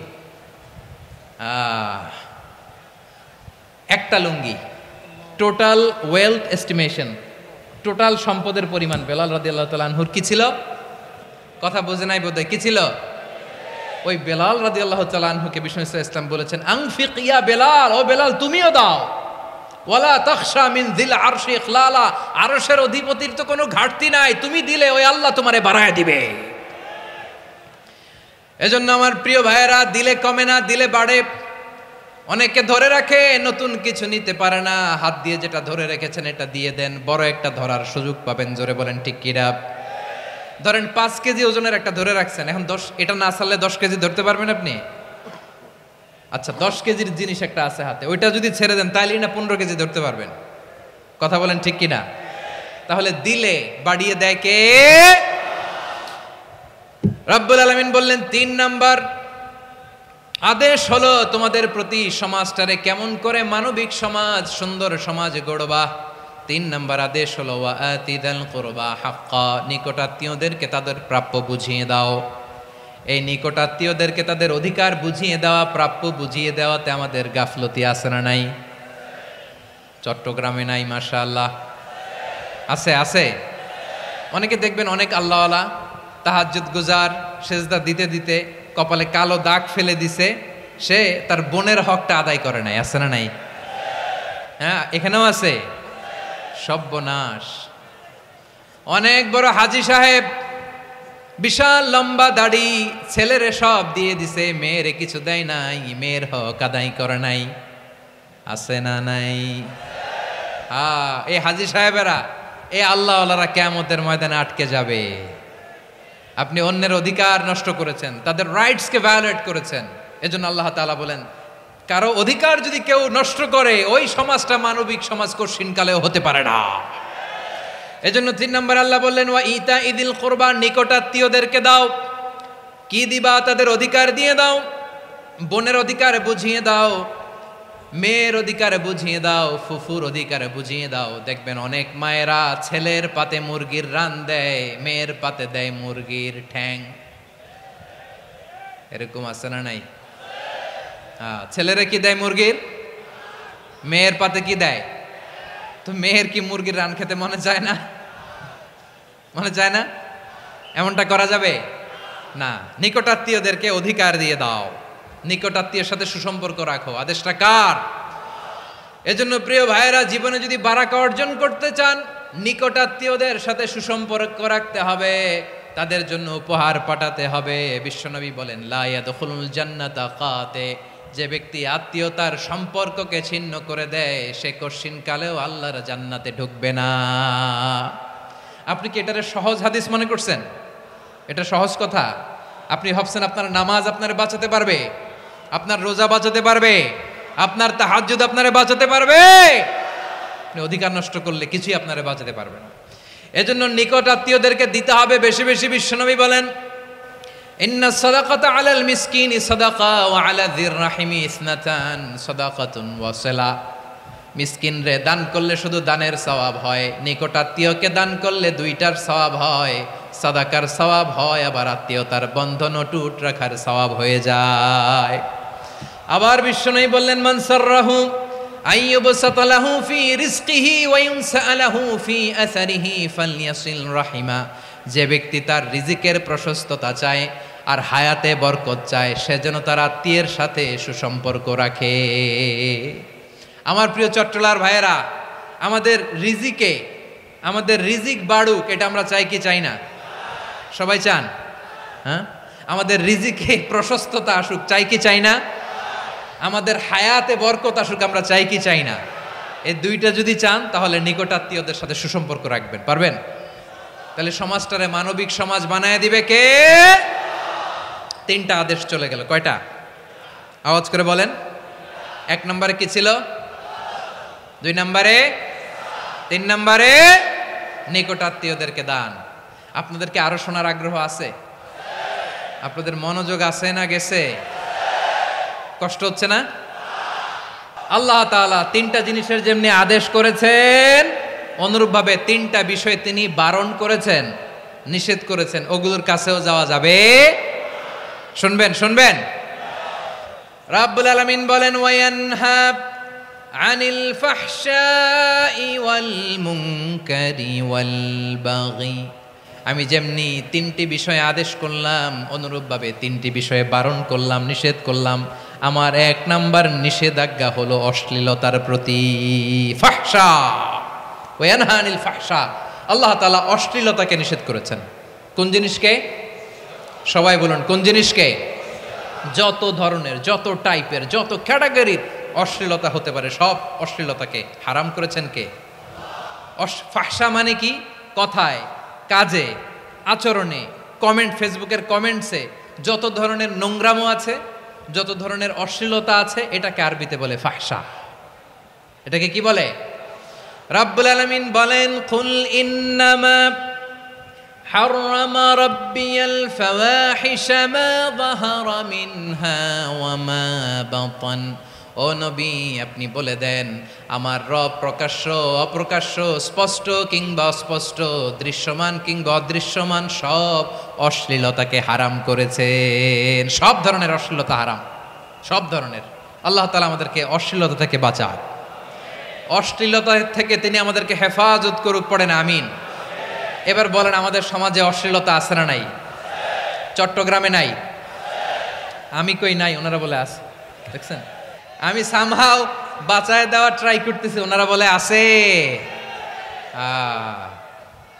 অশ্লীলতা নানা ভাবে, নানা নামে, নানা মোড়কে আমাদের সমাজে আছে না নাই? সংস্কৃতির নামে, ফ্যাশনের নামে, বিনোদনের নামে, উপন্যাসের নামে, কনসার্টের নামে অশ্লীলতা আছে না নাই? আপনি দেখেছেন কনসার্টগুলোর অবস্থা? এই যে আতিফ আসলাম যে আসছে আমাদের দেশে, তারপর কে কে আসছে, আমাদের তরুণ তরুণীরা, আমাদের যুবক যুবতীরা, আমাদের জেনজিরা, কি অবস্থা ওইখানে? হ্যাঁ, কি অবস্থা? কে বাঁচাবে ওদের? কে রক্ষা করবে ওদের ইমানের, ওদের চরিত্রের হেফাজতের গ্যারান্টি কে দিবে? কনসার্টের নামে অশ্লীলতা আছে না নাই? ছেলে মেয়ে একে অপরকে জড়ায় ধরতেছে, একে অপরকে চুমু খাচ্ছে, প্রকাশ্যে, দিবালোকে, গণমানুষের সামনে। আল্লাহ তাআলা এই অশ্লীলতা থেকে আমাদেরকে বেঁচে থাকতে বলেছেন, বেঁচে থাকতে বলেছেন।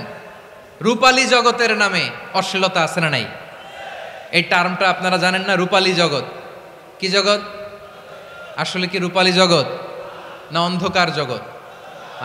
আমার বোনেরা, আপনাদেরকে যে কি বলে তারা বুঝায়, রূপালী জগৎ শুনেই আপনি ভরকে যাবেন না। রূপালী জগতে যে নারী যত বেশি উলঙ্গ, সে নাকি তত বেশি সাহসী। জানেন, বলে এটা একটা সাহসী নারী, খুব সাহসী পদক্ষেপ তার। যত বেশি শরীর থেকে কাপড় নামাতে পারবে, যত বেশি বস্ত্রহীন হয়ে নিজেকে প্রেজেন্ট করতে পারবে, সে নাকি তত বেশি সাহসী। আমার চট্টলার ভাইয়েরা, শয়তানের প্রথমে এজেন্ডা ছিল বনি আদমকে বস্ত্রহীন করা। সে আদম এবং হাওয়া আলাইহিস সালামকে নিষিদ্ধ গাছের ফল খাইয়ে তাদেরকে বস্ত্রহীন করেছে। এই জামিনেও সে আমাদেরকে বস্ত্রহীন করতে চাইবে। এই রূপালী জগতের নামে তারা এটা করে। আমার প্রিয় বোনেরা, আপনি জানেন না আপনার দাম কত। ওরা আপনাদেরকে বিজ্ঞাপনের সস্তা পণ্য বানাতে চায়। ওরা আপনাদেরকে ওদের ভোগের লিপসার টুলস বানাতে চায়।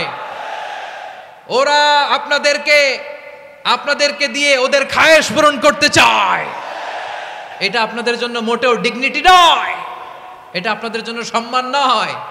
আপনার সম্মান শালীনতায়, আপনার সম্মান হেজাবে, আপনার সম্মান ভদ্রতায়, আপনার সম্মান আপনার ডিসেন্ট পোশাকে। পোশাক বলে দেয় এই নারীটা ভদ্র না অভদ্র। পোশাক বলে দেয় এই মেয়েটা কোন ঘরের মেয়ে। আওয়াজ করে বলেন ঠিক কিনা?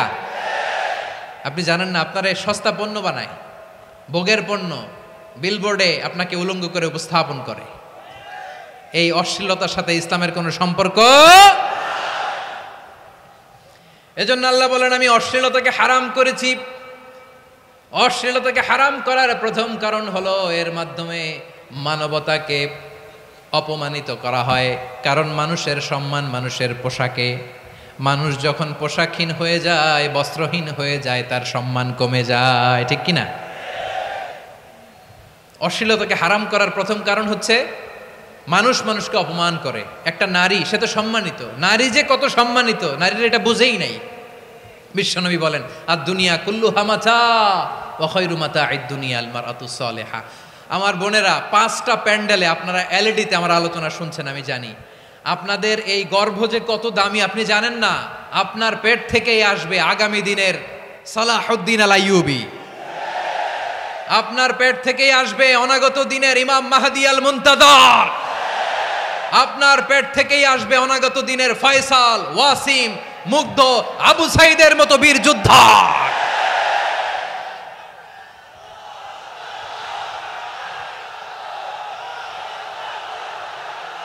আমার প্রিয় বোনেরা, আমার প্রিয় বোনেরা, বিশ্বনবীর কথার ওজন খেয়াল করেন। আর দুনিয়া কুল্লুহা মাতা ওয়া খায়রু মাতা'আদ দুনিয়াল মারআতুস সালিহা।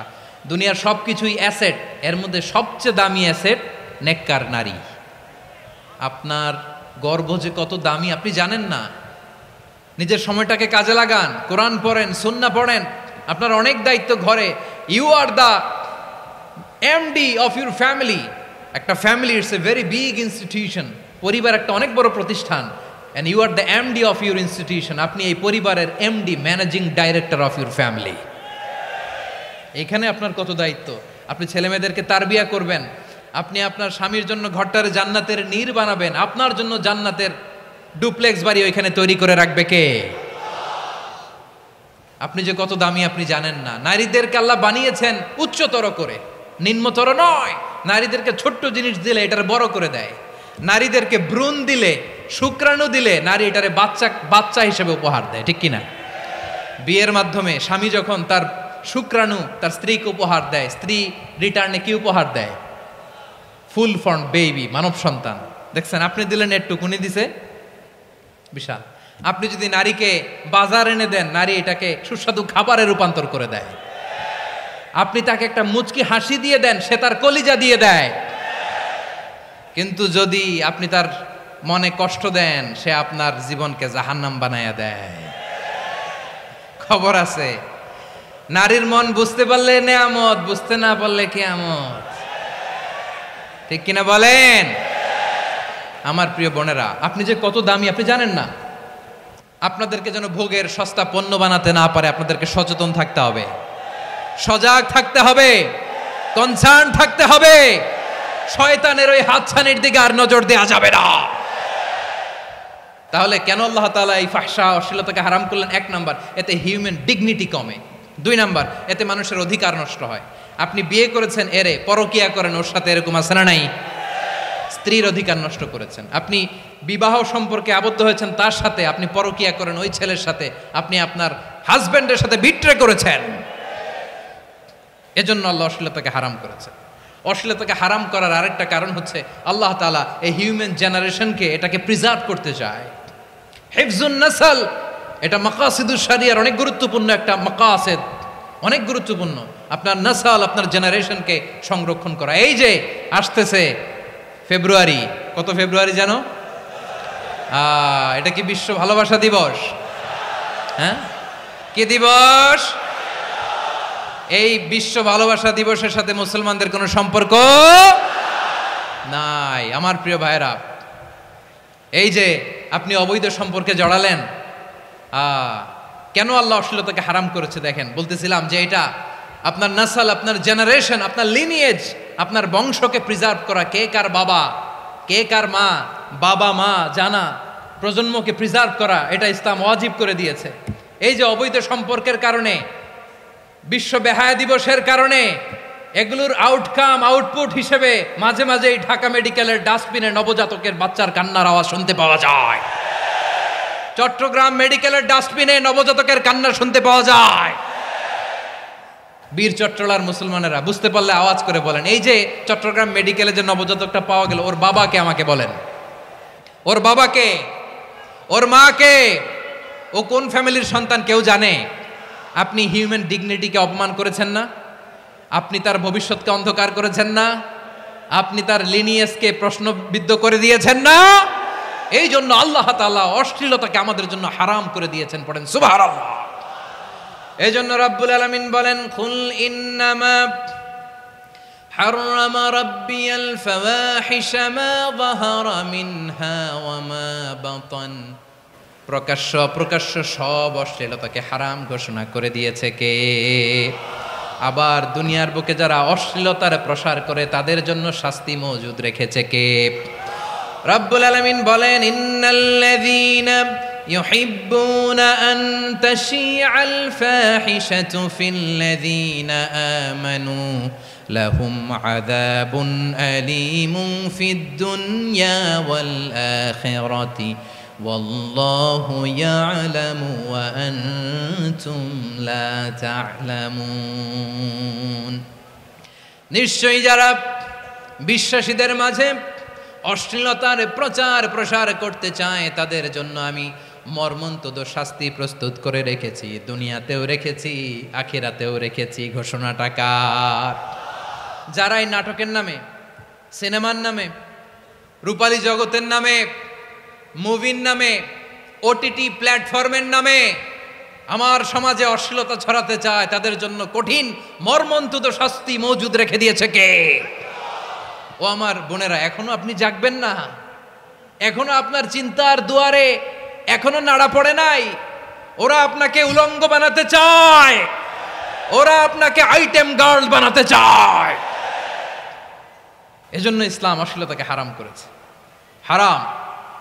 ইসলাম বলেছে যোজন যোজন দূরে থাকো, ওরা বলে না কাছে আসো, কাছে আসার গল্প, ক্লোজ আপ ওয়ান, কাছে আসার গল্প আছে না নাই? চট্টগ্রামে তো এগুলো নাই মাশাআল্লাহ। হ্যাঁ, এখানেও আছে ক্লোজ আপ ওয়ান, কাছে আসার গল্প।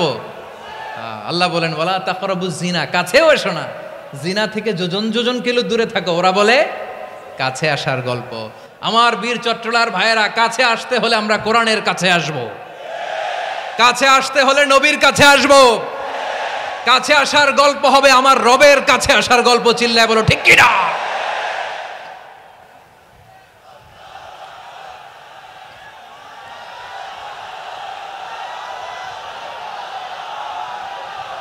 বসুন আমার ভাইয়েরা। তাহলে অশ্লীলতার সাথে আমাদের কোনো সম্পর্ক? সবাই বলতে পারেননি, আওয়াজ করে বলুন, অশ্লীলতার সাথে আমাদের কোনো সম্পর্ক? আমরা এই সমস্ত ক্লোজ আপ ওয়ান, কাছে আসার গল্পের প্রোগ্রামে যাব?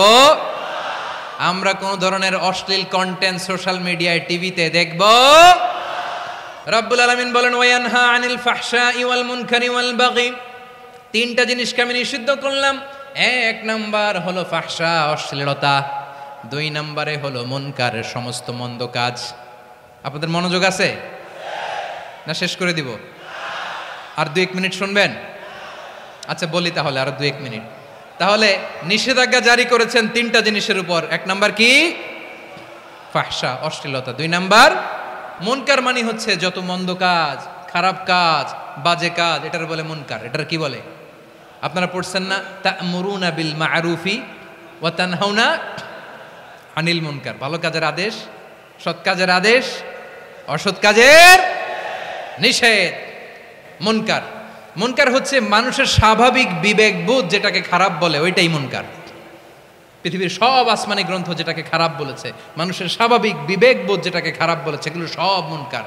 যেমন ইফটিজিং, এটা কি ভালো না খারাপ?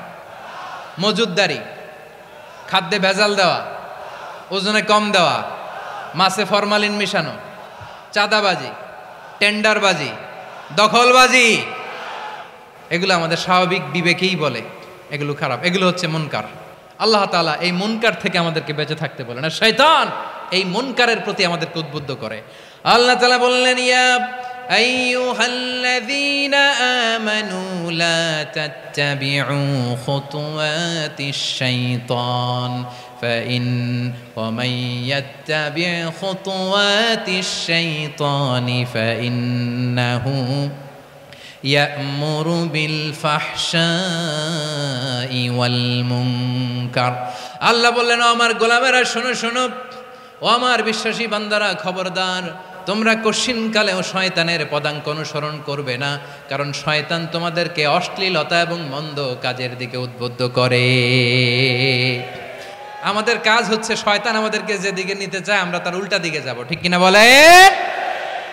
শয়তান এই মন্দ কাজকে আমাদের কাছে বিউটিফাই করে, চাকচিক্যময় করে আমাদের সামনে উপস্থাপন করে। এজন্য আল্লাহ বলেন মুনকারকে থামাতে হবে, মুনকার প্রতিরোধ করতে হবে। মুনকার প্রতিরোধের দায়িত্ব শুধু আমাদের নাকি? শুধু আপনার খতিব সাহেবের, ইমাম সাহেবের, নাকি মুসলিম উম্মার সবার? আওয়াজ করে বলুন, মুনকার অসৎ কাজ প্রতিরোধের দায়িত্ব কার? রাব্বুল আলামিন বলেন, কুনতুম খায়রা উম্মাতিন উখরিজাত লিন-নাসি তা'মুরুনা বিল মা'রুফি ওয়া তানহাউনা আনিল মুনকার। তোমাদেরকে শ্রেষ্ঠ জাতি করে জমিনের মধ্যে আবির্ভূত করা হয়েছে, যাতে করে তোমরা জমিনের ভেতরে সৎ কাজের আদেশ করতে পারো আর অসৎ কাজের নিষেধ করতে পারো। উম্মা কুনতুম খায়রা, তাহলে গোটা উম্মার দায়িত্ব, এটা বুঝতে পারছেন তো? আচ্ছা, আরো নিচে আসেন। এরপরে আল্লাহ বললেন, শুধু উম্মা না, এই জমিনের রাজত্ব আমি যাদের হাতে দেই, এই জমিনের মালিক আমি যাদেরকে বানিয়ে দেই, যাদেরকে আমি সরকারের দায়িত্ব দেই, তাদেরকেও মুনকার প্রতিরোধের দায়িত্ব দিয়েছে কে? আল্লাহ বলেন, যারা ক্ষমতার মসনদে বসেছে তাদেরকে 4 দফা কর্মসূচি আমি আল্লাহ দিলাম। আওয়াজ করে বলেন, কয় দফা? আল্লাহ বলেন, আল্লাযীনা ইম্মাক্কান্নাহুম ফিল আরদি আকামুস সালাতা ওয়া আতাউয যাকাতা ওয়া আমারু বিল মা'রুফি ওয়া নাহাউ আনিল মুনকার ওয়ালিল্লাহি আকিবাতুল উমুর। যারা এই জমিনের উত্তরাধিকার হয়েছে তারা 4 দফা কর্মসূচি নিয়ে সামনে আগাবা। সালাত কায়েম করবা, যাকাত আদায় করবা, সৎ কাজের আদেশ দিবা, অসৎ কাজ থেকে মুনকার প্রতিরোধ করবা। আদেশটা কার? আমার প্রিয় চট্টলার ভাইয়েরা, পুরো উম্মার দায়িত্ব মুনকার প্রতিরোধ করা, সরকার প্রধানের দায়িত্ব মুনকার প্রতিরোধ করা। এরপর আল্লাহ বলেন, প্রতিটা ফ্যামিলির যিনি প্রধান সিইও বাবা, প্রত্যেক বাবারও দায়িত্ব এই মুনকার প্রতিরোধ করা। আওয়াজ করে বলেন ঠিক কিনা? যেমনটি সাইয়েদনা লুকমান আলাইহিস সালাম ওনার কলিজার টুকরা সন্তানকে আদেশ করেছেন, ইয়া বুনাইয়া আকিমিস সালাতা ওয়া'মুর বিল মা'রুফি ওয়ানহা আনিল মুনকার। পড়েন সুবহানাল্লাহ। বাবা ছেলেকে সবক দিচ্ছে। কে সবক দিচ্ছে? কাকে? লুকমান আলাইহিস সালাম ছেলেকে বলতেছে, ওরে আমার কলিজার টুকরা সন্তান, ওরে আমার বাছা, নামাজ কায়েম করবা, সৎ কাজের আদেশ দিবা, আর মুনকার প্রতিরোধ করবা, অসৎ কাজ, সমাজ থেকে খারাপ কাজকে ঝেঁটে বিদায় করে দিবা। তাহলে দেখেন, আমি স্টেপ বাই স্টেপ নামলাম। পুরা উম্মার দায়িত্ব, জমিনের উত্তরাধিকারী আল্লাহ যাদেরকে বানিয়েছেন সরকার, তাদের দায়িত্ব, প্রতিটি ফ্যামিলির প্রধানের দায়িত্ব। এরপরে বিশ্বনবী বলেন সচেতন প্রতিটি মুসলিমের দায়িত্ব সমাজ থেকে মুনকারকে উৎখাত করা। বিশ্বনবী বলেছেন মান রাআ মিনকুম মুনকারান ফালিয়ুগাইয়িরহু বিয়াদিহি ফাইন লাম ইয়াস্তাতি ফাবিলিসানিহি ওয়া ইন লাম ইয়াস্তাতি ফাবিকলবিহি ওয়া যালিকা আযআফুল ঈমান। সমাজে যে মুনকার দেখবে, খারাপ কাজ দেখবে, সে যেন হাত দিয়ে সেটাকে থামায়। কি দিয়ে? আপনাদের তো হাত নাই না? হাত আছে, হাত আছে। ওরা যেই হাত দিয়ে অন্যায় করে ওইটা প্রতিরোধের জন্য আমাদেরও হাত আছে না নাই? থামাতে হবে, থামাতে হবে।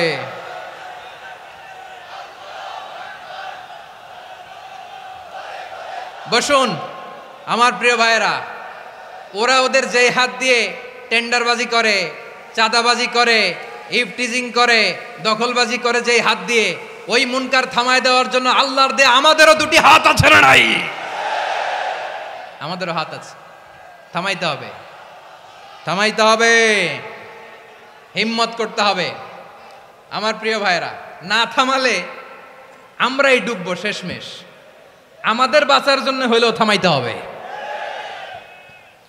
রব্বুল আলামিন বলেন ওয়াত্তাকু ফিতনাতাল লা তুসিবান্নাল্লাযীনা যালামু মিনকুম খাসসা।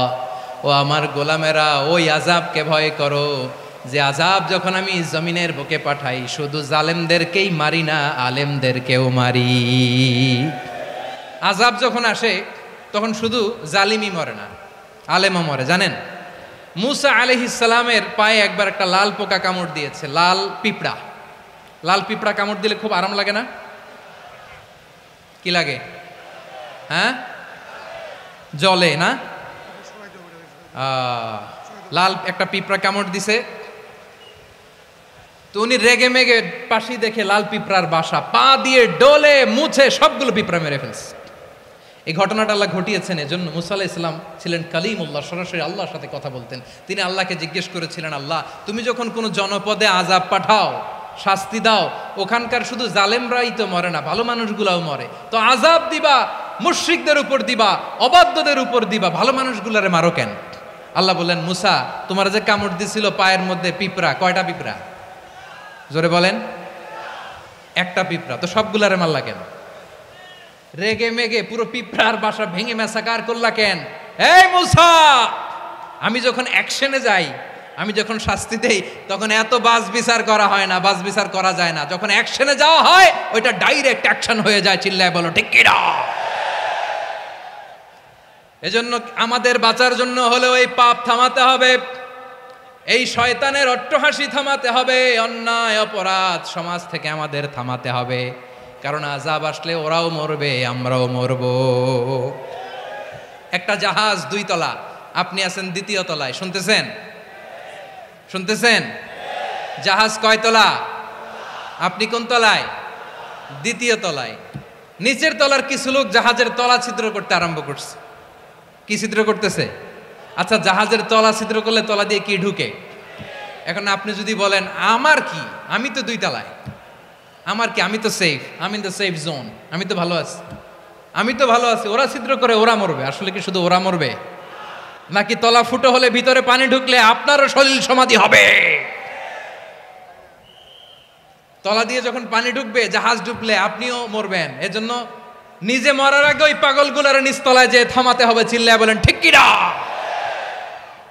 এজন্য আল্লাহ বললেন মুনকার প্রতিরোধের দায়িত্ব সমাজের টপ টু বটম সবার।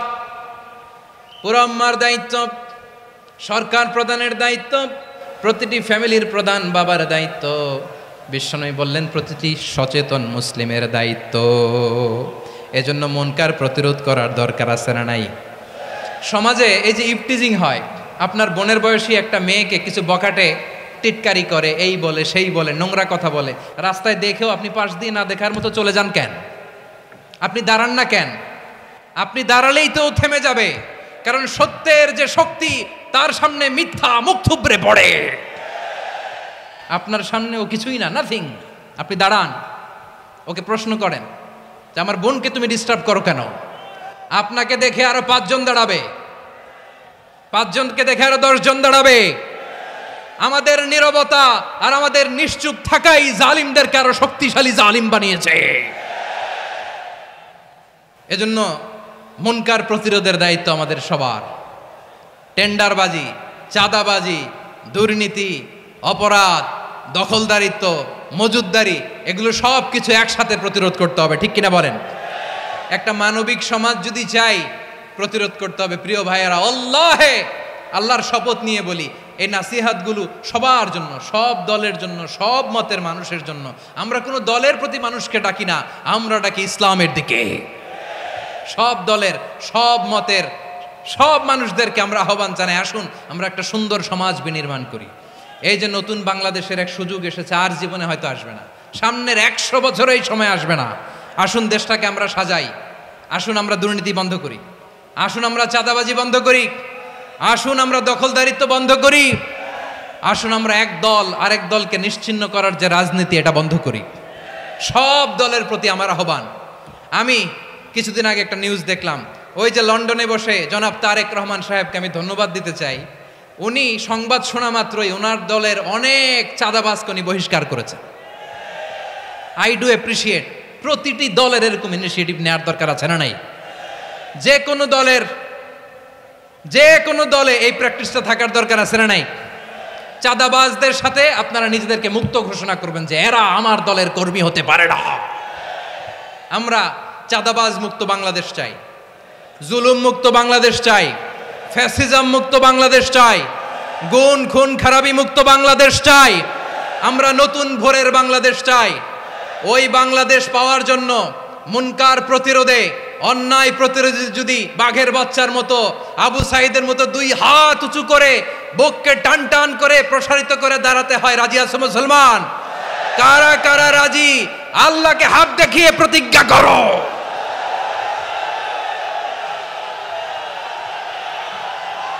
রাব্বুল আলামিন বলেন, ওয়ায়ানহা আনিল ফাহশাই ওয়াল মুনকারি ওয়াল বাগি ইয়াইযুকুম লাআল্লাকুম তাযাক্কারুন। বসুন। আল্লাহ বললেন, আমি অশ্লীলতাকে নিষেধ করি, আমি সব ধরনের মন্দ কাজকে নিষিদ্ধ করি, সব শেষে আমি সীমা লঙ্ঘনকে তোমাদের জন্য নিষিদ্ধ করি। আলোচনা মনে আছে তো? না ভুলে গেছেন? নিষিদ্ধ করেছেন কয়টা জিনিস? 1 নম্বরে অশ্লীলতা, 2 নম্বরে মুনকার তথা সব মন্দ কাজ, 3 নম্বরে আল বাগি, সীমা লঙ্ঘন, ক্রসিং দ্য লিমিট। সীমা লঙ্ঘন করা ভালো না। We all should know our limits. চিল্লায় বলেন ঠিক কিনা?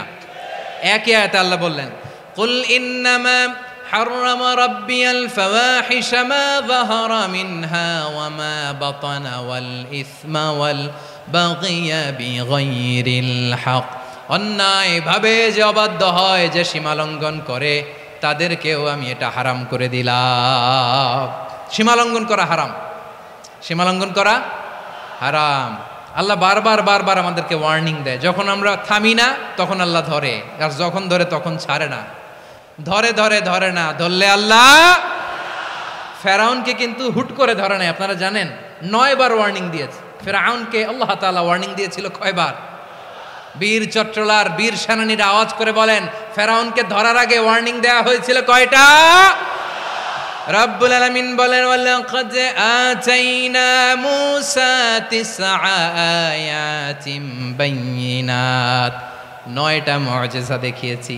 1 2 3 বারবার এইভাবে রিমাইন্ডার, ওইভাবে রিমাইন্ডার, এইভাবে নাসিহাত, ওইভাবে দাওয়া। ফাকুলা লাহু কাওলান লাইয়িনা, নরম করে বলো, সফট করে বলো, যত ওয়ে হতে পারে দাওয়া মেথডোলজির। মুসা আলাইহিস সালামের সব অ্যাপ্লাই শেষ। 10ম বারে যে আল্লাহ ধরছে, 10ম বারে যে ধরেছে। এজন্য আল্লাহ বলেন, আমি সীমা লঙ্ঘনকে পছন্দ করি না। কোরআনের অন্য আয়াতে বাগীকে বলা হয়েছে আল ইতিদা। সীমা লঙ্ঘন যারা করে তাদেরকে আল্লাহ বলেছেন মুতাদিন। وقاتلوا في سبيل الله الذين يقاتلونكم ولا تعتدوا إن الله لا يحب المعتدين। আমি সীমা লঙ্ঘনকারীদেরকে কোশ্চিন কালেও পছন্দ করি না। আমরা যেন সীমা লঙ্ঘন না করি। রাজি আছেন তো? যে কোনো ক্ষেত্রে এবাদতে যেন সীমালঙ্ঘন না করি। অনেকে আমরা এবাদতে সীমালঙ্ঘন করে ফেলি। বিশ্বনবী সাল্লাল্লাহু আলাইহি ওয়াসাল্লাম যেটা শিখিয়েছেন এর বাইরে যে অতিরিক্ত বুজুর্গ হতে চায় এরকম আছে না নাই? করা যাবে না, কোনো ক্ষেত্রেই সীমালঙ্ঘন করা যাবে, এমনকি যুদ্ধক্ষেত্রেও না। বিষ্ণু ইসলাম বলেন খবরদার যুদ্ধক্ষেত্রেও সীমালঙ্ঘন করো না। কি সুন্দর ইসলাম আমরা পেয়েছি। বিশ্বনবী বলেন খবরদার যুদ্ধের ময়দানে কোনো নারীর গায়ে হাত তোলো না, কোনো শিশুর গায়ে হাত তোলো না, কোনো গবাদি পশু হত্যা করো না, কোনো শস্যক্ষেত্র ধ্বংস করো না, এবাদতরত অন্য ধর্মের কোনো সন্ন্যাসীর গায়ে হাত তোলো না। বলেন সুবহানাল্লাহ। তাহলে আমরা সীমালঙ্ঘন করতে পারবো? প্রিয় ভাইরা, একটা সুখী সমৃদ্ধ শান্তির সমাজ, মানবিক সমাজ যদি আমরা গঠন করতে চাই, আমাদের আল্লাহর দেয়া কয়টা আদেশ মানতে হবে বলেন দেখি? সবাই বলেন কয়টা? আর বেঁচে থাকতে হবে কয়টা জিনিস থেকে? আওয়াজ করে বলেন কয়টা? আচ্ছা, আদেশ নাম্বার 1 কি ছিল বলেন? আল্লাহর আদেশ কি? 1 নাম্বার আদাল, ন্যায়পরায়ণতা। আমরা সুবিচার, সুশাসন, ন্যায় বিচার চাই কি চাই না? 2 নম্বরে কি ছিল? মাশাআল্লাহ, আওয়াজ করে বলেন 2 নম্বরে কি ছিল? ইহসান। আমরা যেন সবার প্রতি দয়া পরবশ হই, ইহসান করি। 3 নম্বরে কি ছিল? নিকটাত্মীয়দের দান করা, তাদের অধিকার প্রাপ্য বুঝিয়ে দেওয়া। পাশাপাশি 3টা জিনিস থেকে আল্লাহ বারণ করেছেন, নিষেধ করেছেন। তার প্রথমটা ফাহশা, অশ্লীলতা। অশ্লীলতার সাথে আমাদের কোনো সম্পর্ক। আজকের এই ঐতিহাসিক চট্টগ্রামের প্যারেড ময়দান থেকে আমরা যত ধরনের মা যাহারা মিনহা মা বাতান, প্রকাশ্য অপ্রকাশ্য, দৃশ্যমান অদৃশ্যমান, সব অশ্লীলতা থেকে নিজেদেরকে মুক্ত ঘোষণা করলাম। অশ্লীলতাকে আমরা না বলে দিলাম। আওয়াজ করে সবাই বলুন নো। অশ্লীলতার সাথে আমাদের কোনো সম্পর্ক। 2 নম্বর নিষেধাজ্ঞা কি ছিল? আল মুনকার, সমাজের যত মন্দ কাজ এগুলোকে আমরা প্রতিরোধ করব। রাজি আছেন তো সবাই? 3 নম্বরে আল বাগি, সীমালঙ্ঘন। কোন মুসলিম সীমালঙ্ঘন করে না, এমনকি যুদ্ধক্ষেত্রেও না। আওয়াজ করে বলেন ঠিক কিনা? রব্বুল আলামিন শেষে বললেন ইয়াইদুকুম লাআল্লাকুম তাযাক্কারুন, আল্লাহ তোমাদেরকে উপদেশ দেন যাতে তোমরা শিক্ষা গ্রহণ করো। আমরা উপদেশ দিব, আমরা জোর করে কাউরে কিছু মানাতে চাই না। লা ইকরাহা ফিদ্দিন ওয়া যাক্কির ফা ইন্না যিকরা তানফাউল মুমিনিন। উপদেশ দিলে এটা মুমিনদের কাজে দেয়। লাস্তা আলাইহিম বিমুসাইতির ইন্নামা আনতা মুযাক্কির। নবী হে, আপনি রিমাইন্ডার দাতা, আপনি উপদেশ দিবেন। আমরাও বিশ্বনবীর এই হাদিসগুলো থেকে, কোরআনের আয়াত থেকে রিমাইন্ডার, এই কথামালা, বাণী বাহক হিসেবে এই বাণীগুলো আপনাদের সাথে কাছে পৌঁছে দিলাম। আমরা আল্লাহ তাআলার কাছে প্রার্থনা করি, আল্লাহ আমরা যেন আদল দিয়ে আমাদের সমাজকে গঠন করতে পারি। আল্লাহ আমরা যেন ইহসান করতে পারি, আমরা যেন নিকটাত্মীয়দের দান করতে পারি। আল্লাহ যত ধরনের অশ্লীলতা, অনাচার, মন্দ কাজ, সীমালঙ্ঘন, অবাধ্যতা থেকে যেন আমরা বেঁচে থাকতে পারি। আল্লাহ তাআলা আমাদের সবাইকে কথাগুলো বোঝার ও আমল করার তৌফিক দান করুক।